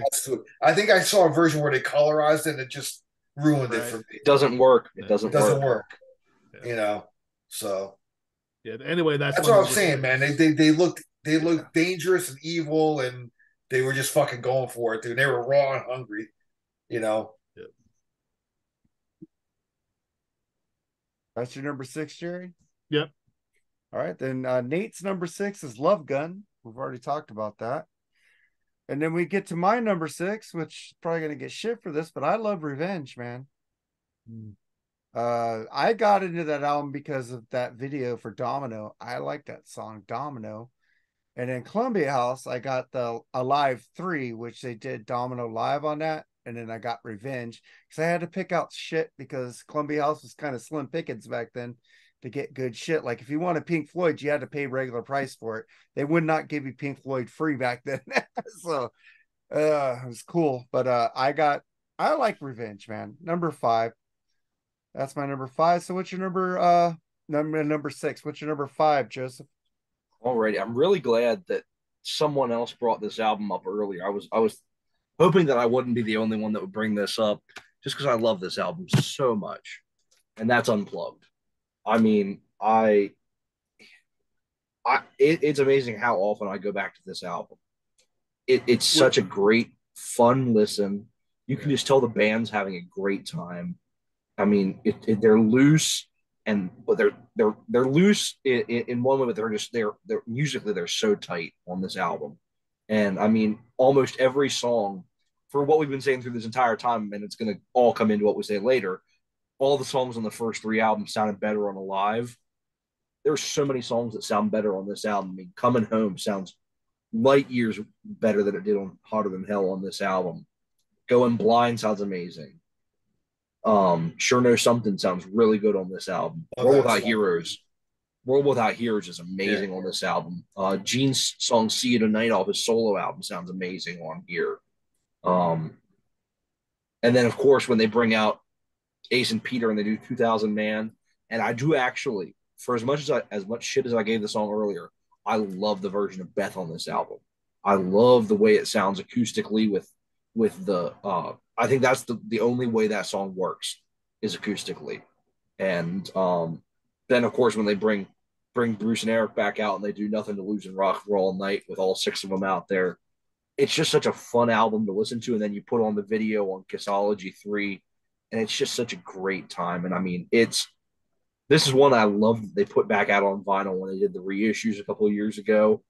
This was definitely like, I saw this come out on vinyl, I immediately picked this up. It's a great live album. I missed out. You want to depart with that? No. I need that. eBay, Jerry, eBay. I need that one in Sonic Boom, and I'm not going to pay $150 for Sonic Boom. Sorry. So. Well, I won't pay $10 for Sonic Boom. I could find some cheap vinyl. I would pay $10 for Sonic Boom just because I wanted a collection. That's about the only reason. That's true. Buy it. So Charles, what's your number 5? You pulled the trigger. Da-da-da-da-da-da-da. Love Gun, man. It's fucking great. Starts great. Even ends great. I like Then She Kissed Me. That's right. I like that cover. I think it's a fucking phenomenal album. From beginning to end, I don't hate a song on it. You do like Great Constipation too, so Hey. But I mean, it's better than any way you want it. I mean, it's not tremendous, but it's a better cover than that. It was an interesting choice to put on it. Almost Human, the song Almost Human, Gene showing them bass chops big time on that track. Bongos, what's not to love? And I think Plaster Caster's the sleeper track on the album as well. I really enjoy that song. And your first introduction to the great Ace Frehley vocals with Shock Me. Just a standout album. Love it, love it, love it. Great album. All right, your number 5, Al. Well, I brought this up in my Facebook group a while back. I said it's a top 5 Kiss album, and a lot of people don't like it. I don't give a shit. I love The Elder. It's one of my favorite albums by them, dude. And I got a vinyl version of that in the mid-'80s because my dad owned an apartment building, and the guy, one of his tenants, abandoned his apartment and left everything behind. Left behind his vinyl collection, video games, and all. How do you do it, man? How the fuck you got a neighbor giving away 1,000 cassettes, dude?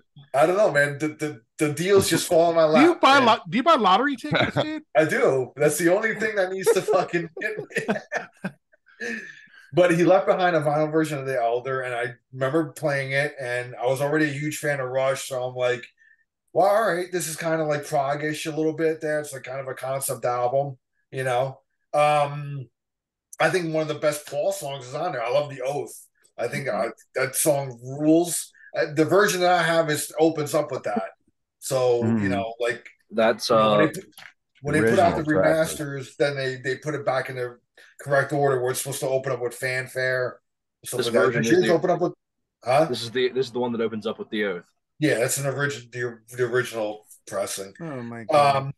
Dark Light. I wish Ace would fucking throw that in his set on his solo shows. I love that song. The solo fucking rules on that, you know. Yeah, that's up there too, man. That's up there too, that solo. Yeah.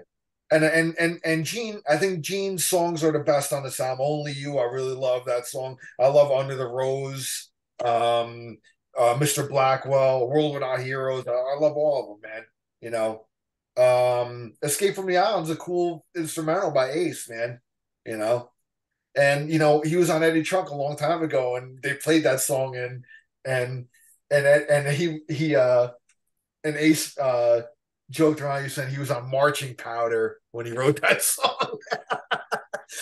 If you know what marching powder is, so. But yeah, The Elder. That's my top. That's my 5, man. Number 5. Fuck you, Mark. I didn't say nothing, man. Did I interrupt you? Yeah, it sucks, man. Well, it does.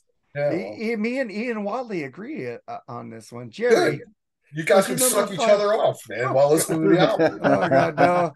I love the gatefold. Ian's fat ass would get in the way. Such a cool gatefold on this thing. I love the design of the album. Listen, you know the whole thing about that album is Bob Ezrin came back. So I think in Gene and Paul's eyes, they saw that they had a hit with the wall. So like, oh well, let's try to and those mountains of coke on the desk, for Bob Ezrin, and Bob Ezrin convinced them to do a concept album. Gene and Paul saw the success that he had with The Wall, and they were probably like, let's go for it.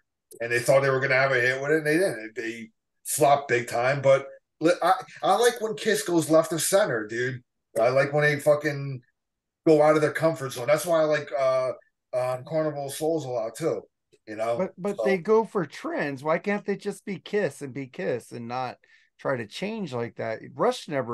Rush did what they wanted to. Rush changed too, dude. They got a No, lot. but Rush did what they 80s, wanted man. to because they heard different sounds. well, they changed with the times, man. But Yeah, they they didn't change to get a hit. Kiss was looking for the hit. I Can I love hold that this album up enough? I Can love I that album. hold this album up enough? Tai Shan sucks, but that album is fucking good. The Mission, I love that fucking album. Those lyrics are fucking amazing on there. Time Stands Still is as big as chasing a hit as Crazy Nights was. You know what? That song rules. That was a wedding song. We danced to that song because my wife rules.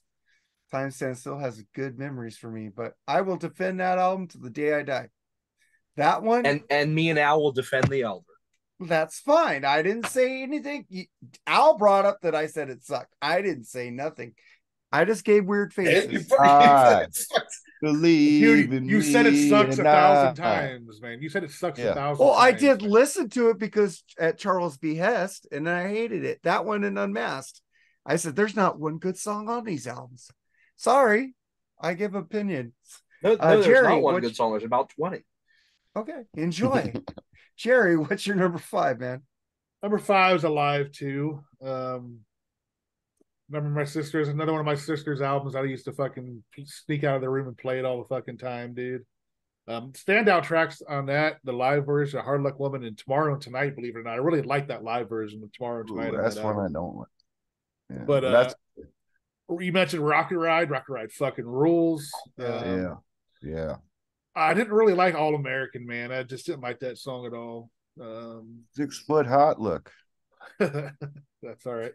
And then Any Way You Want It, this sounded like it was like done in a cave or something. It sounded weak. Every time you say that, I think about Journey. Sorry, I was just I mean, that was an album that is in my fucking DNA growing up as a kid. So I had to put that one pretty high.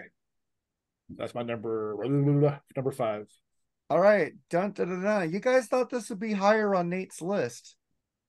He's actually bringing it in on number 5. Crazy, the great Crazy Nights album is Nate's number 5. No. What did Bruce Kulick say in the Kiss Exposed video when he was running down the stairs? Edit that out. Edit that out, Paul. He went caroling with the carols. Mm-hmm. I never watched any of this shit that you guys are talking about. Kiss Exposed hilarious. was pretty cool. Yeah, it was pretty cool. It was funny. Yeah. I just remember. I just remember what Paul Stanley in the Metal Years movie, and he just looked like a douche. This guy looks like a douche.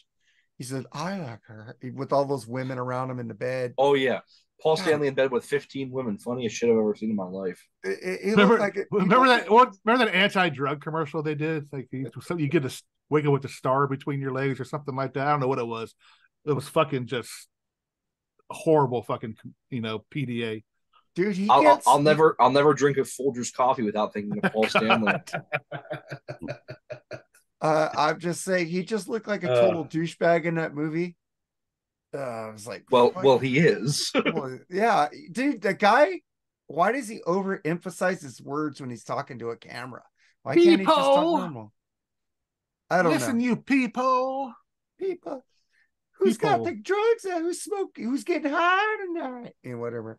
But my number 5 is Animalized. We've already talked about that album. So then we go to your number 4, Joseph.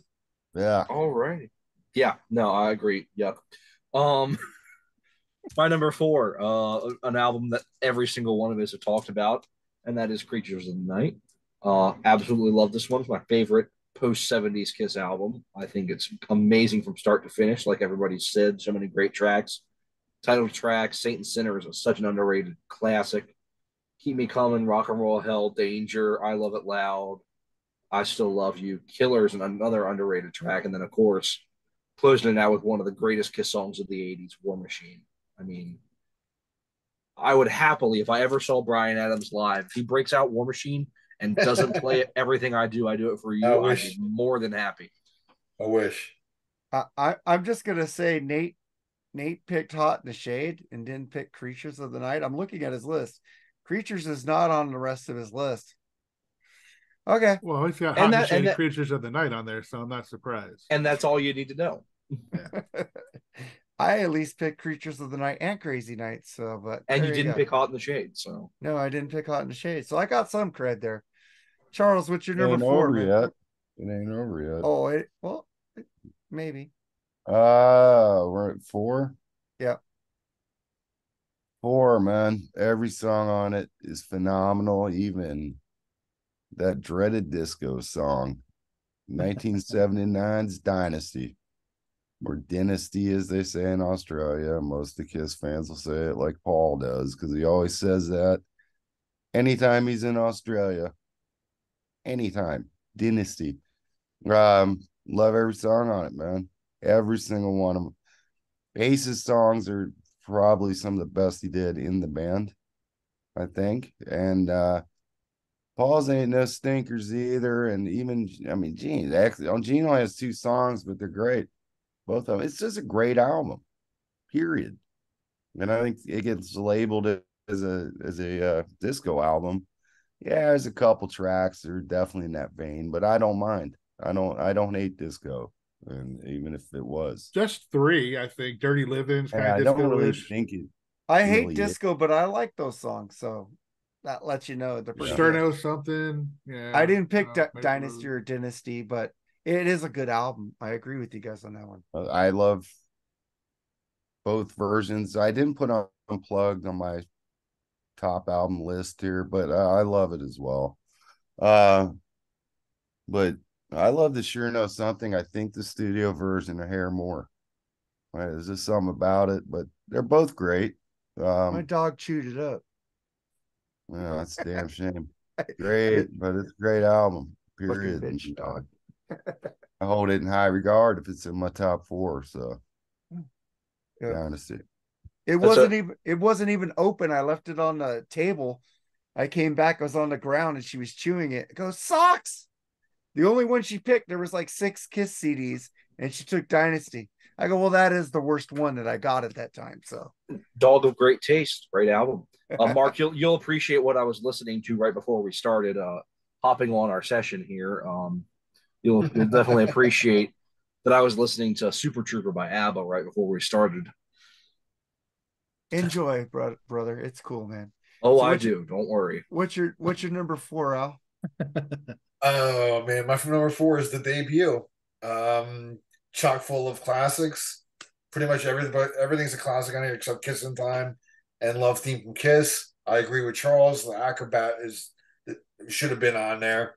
I wish it was.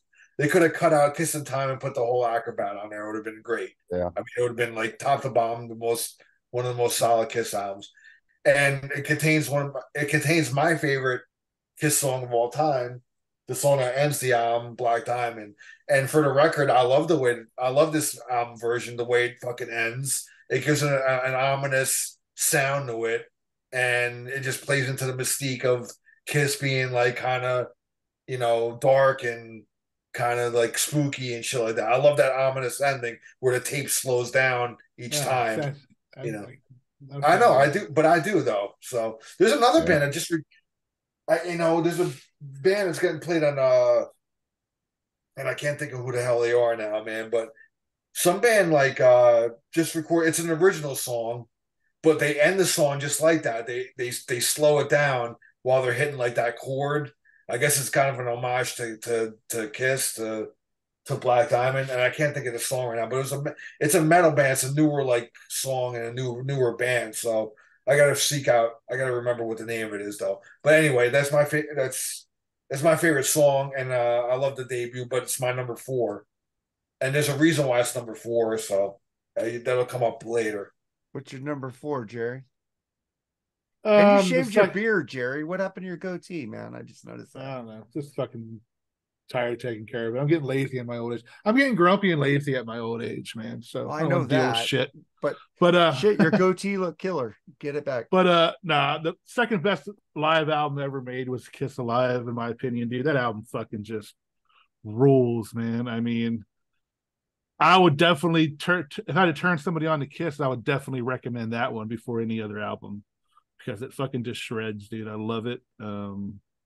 I still listen to that. It's probably the most listened in my collection still to this date.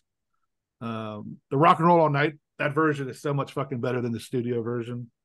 The Ace's solo was killer in that. Fucking A. And it's a great live album, man. I mean, I think all of us agree it's probably one of the best live albums ever made. So I'm sure some of you guys are going to mention this one later, I'm sure too. So we'll see. Yeah, and then I get to Nate's number 4. I think he's crossed over the Crazy Nights and Hot in the Shade area, and you guys will all agree with this top 4. Rock and Roll Over is his number 4 for Nate. And then I get to my number 4, which we already discussed, and we already discussed Rock and Roll Over. Lick It Up is my number 4. I love that fucking album. I love the title track too, also, Charles. So I never understood why people it's like a great lick it up, lick it up. Whoa, how come you don't like whoa? I'm surprised you like the woes. The cool thing about it is it's one of the easiest songs in the world to play on guitar. So that's what I do like about it. So yeah. So that's my number. It's literally 4. the entire time is just open A string. Yeah. Even the solo is easy. Yeah, we got a lot of musicians on here except me. I think you guys all play. Joseph, what's your number 3? Alrighty, my number 3 is the disco classic Dynasty. Love this album. Like Charles said, front to back, absolutely perfect album, start to finish. I Was Made for Loving You. Give it all the shit you want. I think it's an amazing song. It's a fucking great album. 2000 Man absolutely buries the Rolling Stones version. Yep. Sure Knows Something. I agree with Charles as much as I do love the Unplugged album. I love how Sure Knows Something sounds on the Unplugged album. The studio version is better for me. I think it's amazing. It's one of Paul's best songs he ever wrote. Dirty Living is Peter sounds amazing on it for his kind of swan song and Kiss. I think it's an amazing track. And then side 2, so many songs nobody ever talks about. I mean, Charisma, Magic Touch, Hard Times, X-Ray Eyes, Save Your Love. I mean, so many amazing, amazing tracks on this album. This is another one that I will just listen to all the time. I never get sick of this album. There's a lot of the 70s stuff that I don't listen to as much anymore because I've heard it so much. But this is one album that I can just put on any time and I'm just happy listening to it. It's such a fun, great album. All right, Charles. For the longest time, I dismissed that album, man. Like, it's not until like the last few years when I really like pulled it out and really listened to it. It is a fucking great album. The thing that I have a problem with that album is Vinny Poncia's fucking production of it. I think it could have been meatier if they had Eddie Kramer produce that. Oh my god! Dude, if Eddie Kramer was on this, I mean, with how good the Ace songs already sound on this album, I think Vinny Poncia's productions, the guitars sound a little thin on there. They could have a little more oomph to them. Still, the songs shine through though. You know. So yeah, I think Peter demanded him to produce that album, didn't he? Yeah, he's the one that produced Peter's solo album. So it's for them to appease Peter, not to like quit and shit like that, they agreed to use his producer that produced his album. So and then ironically, Vinny Poncia was the one that basically cut all of Peter's parts from the album. Go figure. Then we get to your number 3, Charles. Peter didn't play all the drums on his solo album either. No, he played only, which is like surprising, man. You know, but I think his drums like started. I think his abilities were deteriorating already. You know. Yeah, I mean, Ace and Paul were the only two that played their instrument on their entire solo album. Gene barely played any bass on his. He just sang mostly. He barely played any bass, and Peter barely played any drums. Sorry, Charles. Go ahead. Go ahead. Number 3, man. My number 3 is my favorite 70s studio album from the band, Rock and Roll Over. It's just so that's Eddie Kramer, man. Give me Eddie Kramer. Give me them four guys in their prime. Perfection. Was the perfect producer for this band. It shows. You go from Ezrin back to where we're good again with Eddie Kramer. He's the man with these guys. And another banger. I'm not as wild about Mr. Speed as everybody else, though. I think the music's great. I don't know about bragging about finishing fast during sex, though. I don't know if that's a great topic. Which Paul Stanley himself has said, well, I probably could have wrote the lyrics a little better, but hey, it's definitely Stonesy. Got a Stonesy type feel to that track, and loved where they recorded it in the Round in Passaic, New Jersey, if I'm not mistaken, some kind of theater there, which I think they Capitol also did Theater. the Alive 2 studio tracks there as well.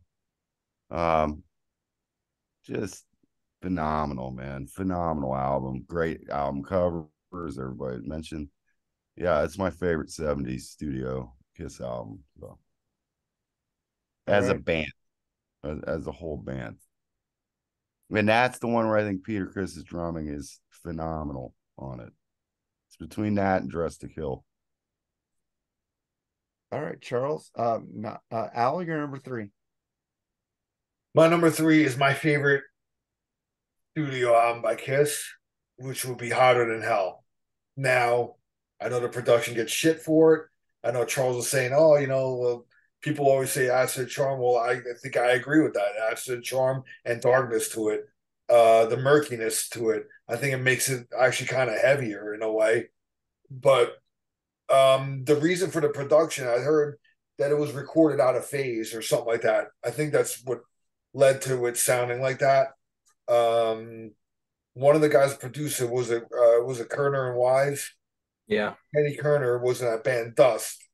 If you guys never heard of the band Dust, Marky Ramone, that was his first band as well. He went under the name Mark Bell. Seek out the 2 albums by them. Great trio. 2 of them two real heavy rock albums of the early 70s, man. Dust. It's first one's just called Dust. I think the second one's called Heart Attack. Fucking dude, it's phenomenal shit, dude. And that guy was the bass player in them, Kenny Kerner, I believe. So, anyway, back to Hotter Than Hell. I mean, Parasite, dude. That's like for me one of the standout tracks on that. Going Blind, I love that song. I love the Melvins version of that song as well. They do a really great cover of that, where they kind of even slow it down a little further and make it a bit more ominous. Let Me Go Rock and Roll, love that song. I used to do that in the band that I was in. Watching You, great song. Mainline, Strange Ways, again, one of the best Ace solos. I agree with you, Charles, on that. Just phenomenal album. I love this album. I pull this album out a lot, man, when I pull out a Kiss album. So that's my number 3. What's your number 3, Jerry? My number 3 is Rock and Roll Over, man. What a great album. I always remember when I was a kid watching that. They did 3 songs. It was a 3-song video. It was Hard Luck Woman, Love Him and Leave Him, and I Want You. I Want You. Hard I Luck Want Woman, You, yeah. right? Yeah. Yeah, Hard Luck Woman, Love Him and Leave Him, and I Want You. Yeah, okay, it was I Yeah. Want You, right. I thought that was cool as fuck. I even thought it was cool when they were doing Hard Luck Woman where Paul had his hands around playing the 12-string with Ace. I look back at it now, maybe it wasn't so cool, but oh well. Yeah, I mean, See You in Your Dreams, another great fucking song. Gene did that on a solo album. Not as good, but it was still all right. One of the only bright spots on Gene's solo album. But yeah, I mean, you mentioned all the cool songs on it. Take Me. I love Hard Luck Woman, man. I know you can't stand that song, Mark, but I fucking love it. Peter's voice in that fucking song is just amazing, dude. I mean, I know he wrote it for Rod Stewart originally, but man, I can't picture anybody but Peter singing that song, man. Great fucking song. And that is, the artwork, amazing. Like I said, those 3 albums had the best artwork in my opinion. I mean, just all around fucking great record, dude. So, yeah, and we've already talked about this. Nate's number 3 is Dress to Kill. And then my number 3, I'm agreeing with you, Jerry, Rock and Roll Over. I love that fucking album. I don't like Hard Luck Woman. Yeah. Uh, Rod Stewart knockoff. That's a Peter, great acoustic riff, man. Peter It's Criss just, it's just a cool fucking song, man. It's Ace, then Paul, then Gene. That's the way it goes. And Peter Criss, I like a lot of the. Doesn't he sing like Mr. Speed? No, he doesn't sing Mr. Speed. He sings, what's the other song on there? Baby Driver. Yeah, I love Baby Driver. Baby Driver rules. If he'd sing more like that, it'd be cool. I like that, man. But that's my number 3, and we get to your number 2, Joseph. Alrighty, my number 2, my favorite studio album from Kiss, the only one from the 70s that I have not mentioned yet, and that is Love Gun. What an album. I mean, I think it's not a perfect album like the past couple that I've mentioned. I mean, I'm got Love for Sale is okay, and I'm not huge on Then She Kissed Me, but I mean, the highs on this album are just the title track, I Stole Your Love, Christine 16, Almost Human, Plaster Caster, Shock Me. I mean, just absolutely amazing tracks on this album. Eddie Kramer produced it. It sounds amazing. This is really the band firing on all cylinders for the last time as a band. I mean, it's. I think if I recommend a studio album from Kiss to anybody looking into the band, I always recommend this one because it covers such a wide variety of songs. It's not all like it's not something like Hotter Than Hell where it's all like very kind of murky, heavy songs, or something like Unmasked where it's more pop or like different albums.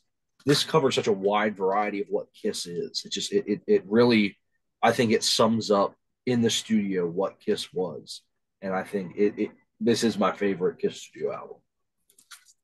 Yeah, great album. That was my number 13. I think everybody's picked that so far. Charles, what's your number 2? Number 2, it's I agree at number 2 with Joseph, but not at mine. What? We're losing. Sorry. Maybe cheating a bit, but Hey, Charles, all the Charles, solo albums Charles, have Kiss on the Charles, cover. Charles, can you hear me? Yes. Oh, he's Yeah, moving. start over, dude, because you were You breaking broke up. up. You're breaking up. You're frozen again. Mm-hmm. Your Wi-Fi is moving. You hear me around. now? Yeah. You can. My number 2 is Joseph's favorite that he didn't put on here, Ace Frehley solo album. Nice. Cheating, but it has Kiss on the cover. That's the way I look at all the solo albums. All 4 of them made money on each other's, and Ace's solo album is better than all the Kiss studio albums, in my opinion. So, enough said on that. It just New York Groove. I mean, geez, man, it's played a phenomenal. lot. Phenomenal. Feeding back to my baby. Good tunes on that fucking album. Love it. Absolutely love it. So, Ace Frehley solo album, number 2. What's your number 2, Al? I'm not gonna spend too much time on this album because everybody it just knows it's such an iconic live album, and it's alive, dude. It's my number 2. What can you say about it, man? It's been over explained a million times. You feel like you're there in the concert. You know, it really does give you that live feel, even though it was overdubbed to shit to hell. But still, man, it's still great, dude. I mean, what can you say about it, dude? Live is number 2. I'm not gonna spend a lot of time. It's already after midnight. I gotta go to fucking work, dude. Yeah, we're going, man. Hey, Charles, man, your eyes were going to the back of your head you look like the Exorcist for a second. But Jerry, what's your number 2, man? Yeah, it's the last pure original Kiss album. That's Love Gun. The last one where they all participated. I mean, it's a great fucking album, dude. I mean, we talked about all the songs. Now, the only one I don't really like is Peter's Hooligan. I don't care for that one too much, but I love the rest of the album. I mean, we'll just move it on. All right, and then Nate picked music from the Elder, and you guys all love that album. So, not me. That's his number 2. That's his number 2, music from the Elder. Wow. I wouldn't put it 2, but Yeah, No. he Nate, loves that album. If you know Nate, Nate, he loves that album. Nate. I would say like you went up a couple points for me, but still, you got Hot in the Shade and fucking Crazy Nights in there. Goodbye. All right. Well, I love you, Bushy. Come on. if you guys know me, I love live albums, even though I found out later this wasn't really alive. Alive too. I like that album. So, Joseph, what's your number one? Next. Yeah. Next. I mean, it, in my opinion, one of the greatest live albums of all time. Whether it's live or it's not, doesn't matter. Every single song pretty much sounds better on a live than it does on any of the studio albums. This the vibe that it captures is untouchable, and it's just it's like you're standing there watching them play in 1975. I mean, it's amazing. It's I always say my two favorite things with the Kiss logo on them are Alive and the Ace Frehley solo album. Yeah. Charles, what's your number one, man? Second that emotion. The greatest Kiss album ever is Kiss Alive. You get all those things I might have complained about a little bit on the debut and Hotter Than Hell. I think those mistakes were rectified with better versions coming from Alive. Cold Gin is probably it's my favorite Kiss song, and that's my favorite version. I like vodka and orange juice. I did. And that Rock and Roll Night was actually recorded in Cleveland. That part was recorded in Cleveland, which is cool. I don't care, but yeah, for the longest time it was my favorite live album, but I know it's not really a live album, but it's definitely up there, and it's their best album ever, and I can listen to it nonstop and just love it. 100,000 Years is also phenomenal on there, and that's Peter Chris's. That drum solo is just mind altering. Love it. So when people say he can't drum, listen to that and get back to me. So Kiss Alive, easily number one, will always be. Al, number one. Well, my number one, man. Crazy Nights in the Shade. What? Nah, it's Ace Frehley solo album, dude. That's my number one. I've always favored that above everything else, even Alive. I just love. To me, that's like, I know it's cheating a little bit, but it's just like Kurt Charles said, it does have a Kiss logo on it though, and he's my favorite member of the Well, you band. guys always tell me it has a Kiss logo on it, so it's a Kiss album. So Yeah, it is a why Kiss I album. It picked was it. released Yeah. as a Kiss album. So, Rip It Out. I used to do that in a band that I was in. I love that song. What a great opening. And Anton Fig's drumming on this album rules. Eddie Kramer production on it rules. It's everything Yeah. about the album rules, man. Yeah. You know, Basically, that album was a three-man power trip. It was Ace, it was Eddie Kramer, it was Anton Fig. I mean, yep. pretty much did the entire album. And he made a key point. He produced that. He also produced Alive. Again, whatever Kramer did with them was gold, period. Rock and Roll Over. Yeah. Yeah, no, dude. He was the best producer that Kiss ever used, man. You know, all the albums that he produced sounded the best, and just had that oomph to it, man. You know, and Ace's solo album to me is like the peak of that, man. You know, like, and he just showed them, man. He showed them, listen, man, I'm fucking Ace, dude. I know how to write. I think they offered to help him with his album. And you know, Ace was like, "Nah, I can do it on my own. I'm good." Curly, I can do it on my own. Curly. I'm sure the coke was flowing during those sessions, but you know. Oh, listen, Snowblind, Ozone, Snowblind, yeah, Wiped Out. You know what? A cool little tidbit just for the guitar players out there: Fractured Mirror, that little bell chiming like kind of sound to it. It's him with the amps cranked all the way to 11, and the volume knob on the guitar just past zero a little bit, so it's like really low, but it was really loud amps with the guitar just barely like the volume knob up. Got that real nice chiming sound that they overdubbed on that song, which is what I thought. I read an interview with Ace where he said that. He said him and Eddie Kramer came up with these great production techniques during that album, and that's like one of them. So I just love the albums. That's my number one. Ace rules. All End right. of Yeah. story. Yes, he does. Jerry, what's your number one? Yeah, I mean, I agree with Al. That's my favorite album as well. I mean, it fucking rules. Every song on there is just awesome. I mean, Rip It Out, Speed It Back to My Baby, What's on Your Mind, Fraction Mirror. The original Fraction Mirror is like 30 different spin-offs of that in his solo albums in the future. But I never heard the original version of New York Groove to this date. Still haven't heard it. It's awful. Don't listen to it. Yeah. So I must say that's just a total Who did that? ace song Glenn in my opinion. Ballard or something? Yeah, Russ Ballard, I think it was Russ Argent. Ballard. Russ Ballard. Yeah. Russ Ballard.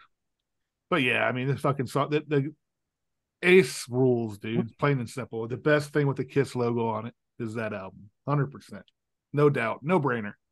Yeah, it was my number 9. It's a great album, man. Surprising. And then we get to Nate's number 1, which is Alive. And I picked Alive too because that's a fucking great live album. I fucking love it.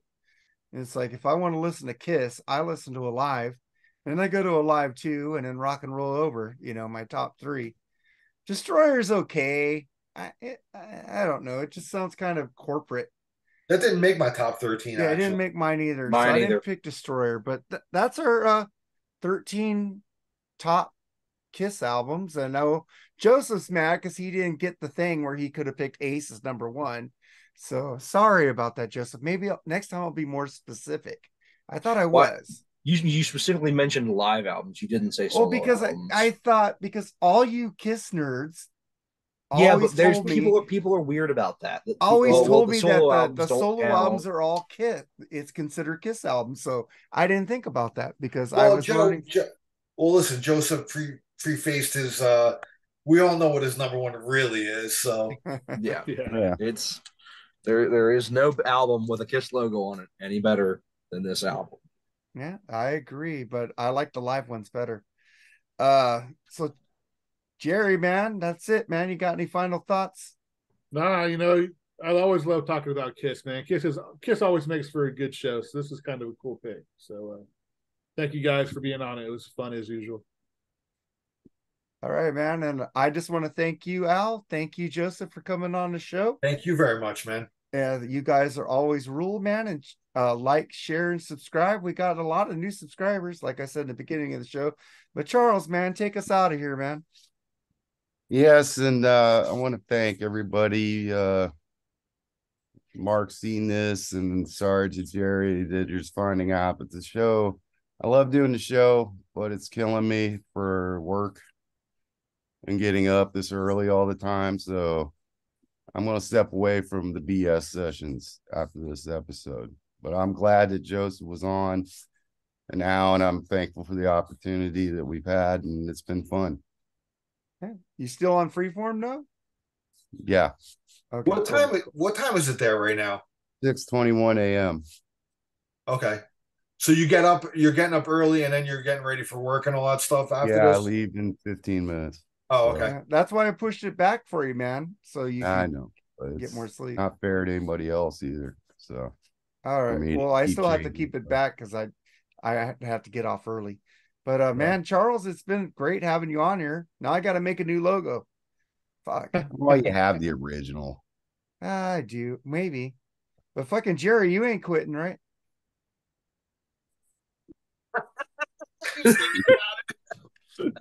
I created the show for you, man. Hey, if 3 Shots Down takes off, man, then see you later, buddy. I'm going Yeah. somewhere. Yeah. Kate, man. Kate's a He's busy gonna be- person, man. Kate he's is a gonna be- very busy person. He's going to be the Ace Frehley of this podcast. He's going to go. Maybe he'll turn into the Mark and Jerry with Joseph or Al. I don't know. All right, man. All right. Charles, I love you and I understand, man. Glad you're staying on Freeform. That rules. All right, guys, man. Take it easy. Yeah, Charles, thanks for being on, man. It's been a pleasure. Thank dude. you. Thanks, man. No Hey, problem. Charles, man. See you on the flip side, brother. Yes, All sir. And enjoy your new gig. Have a good night. All right, later. All right, Later, man. guys. Bye. Bye.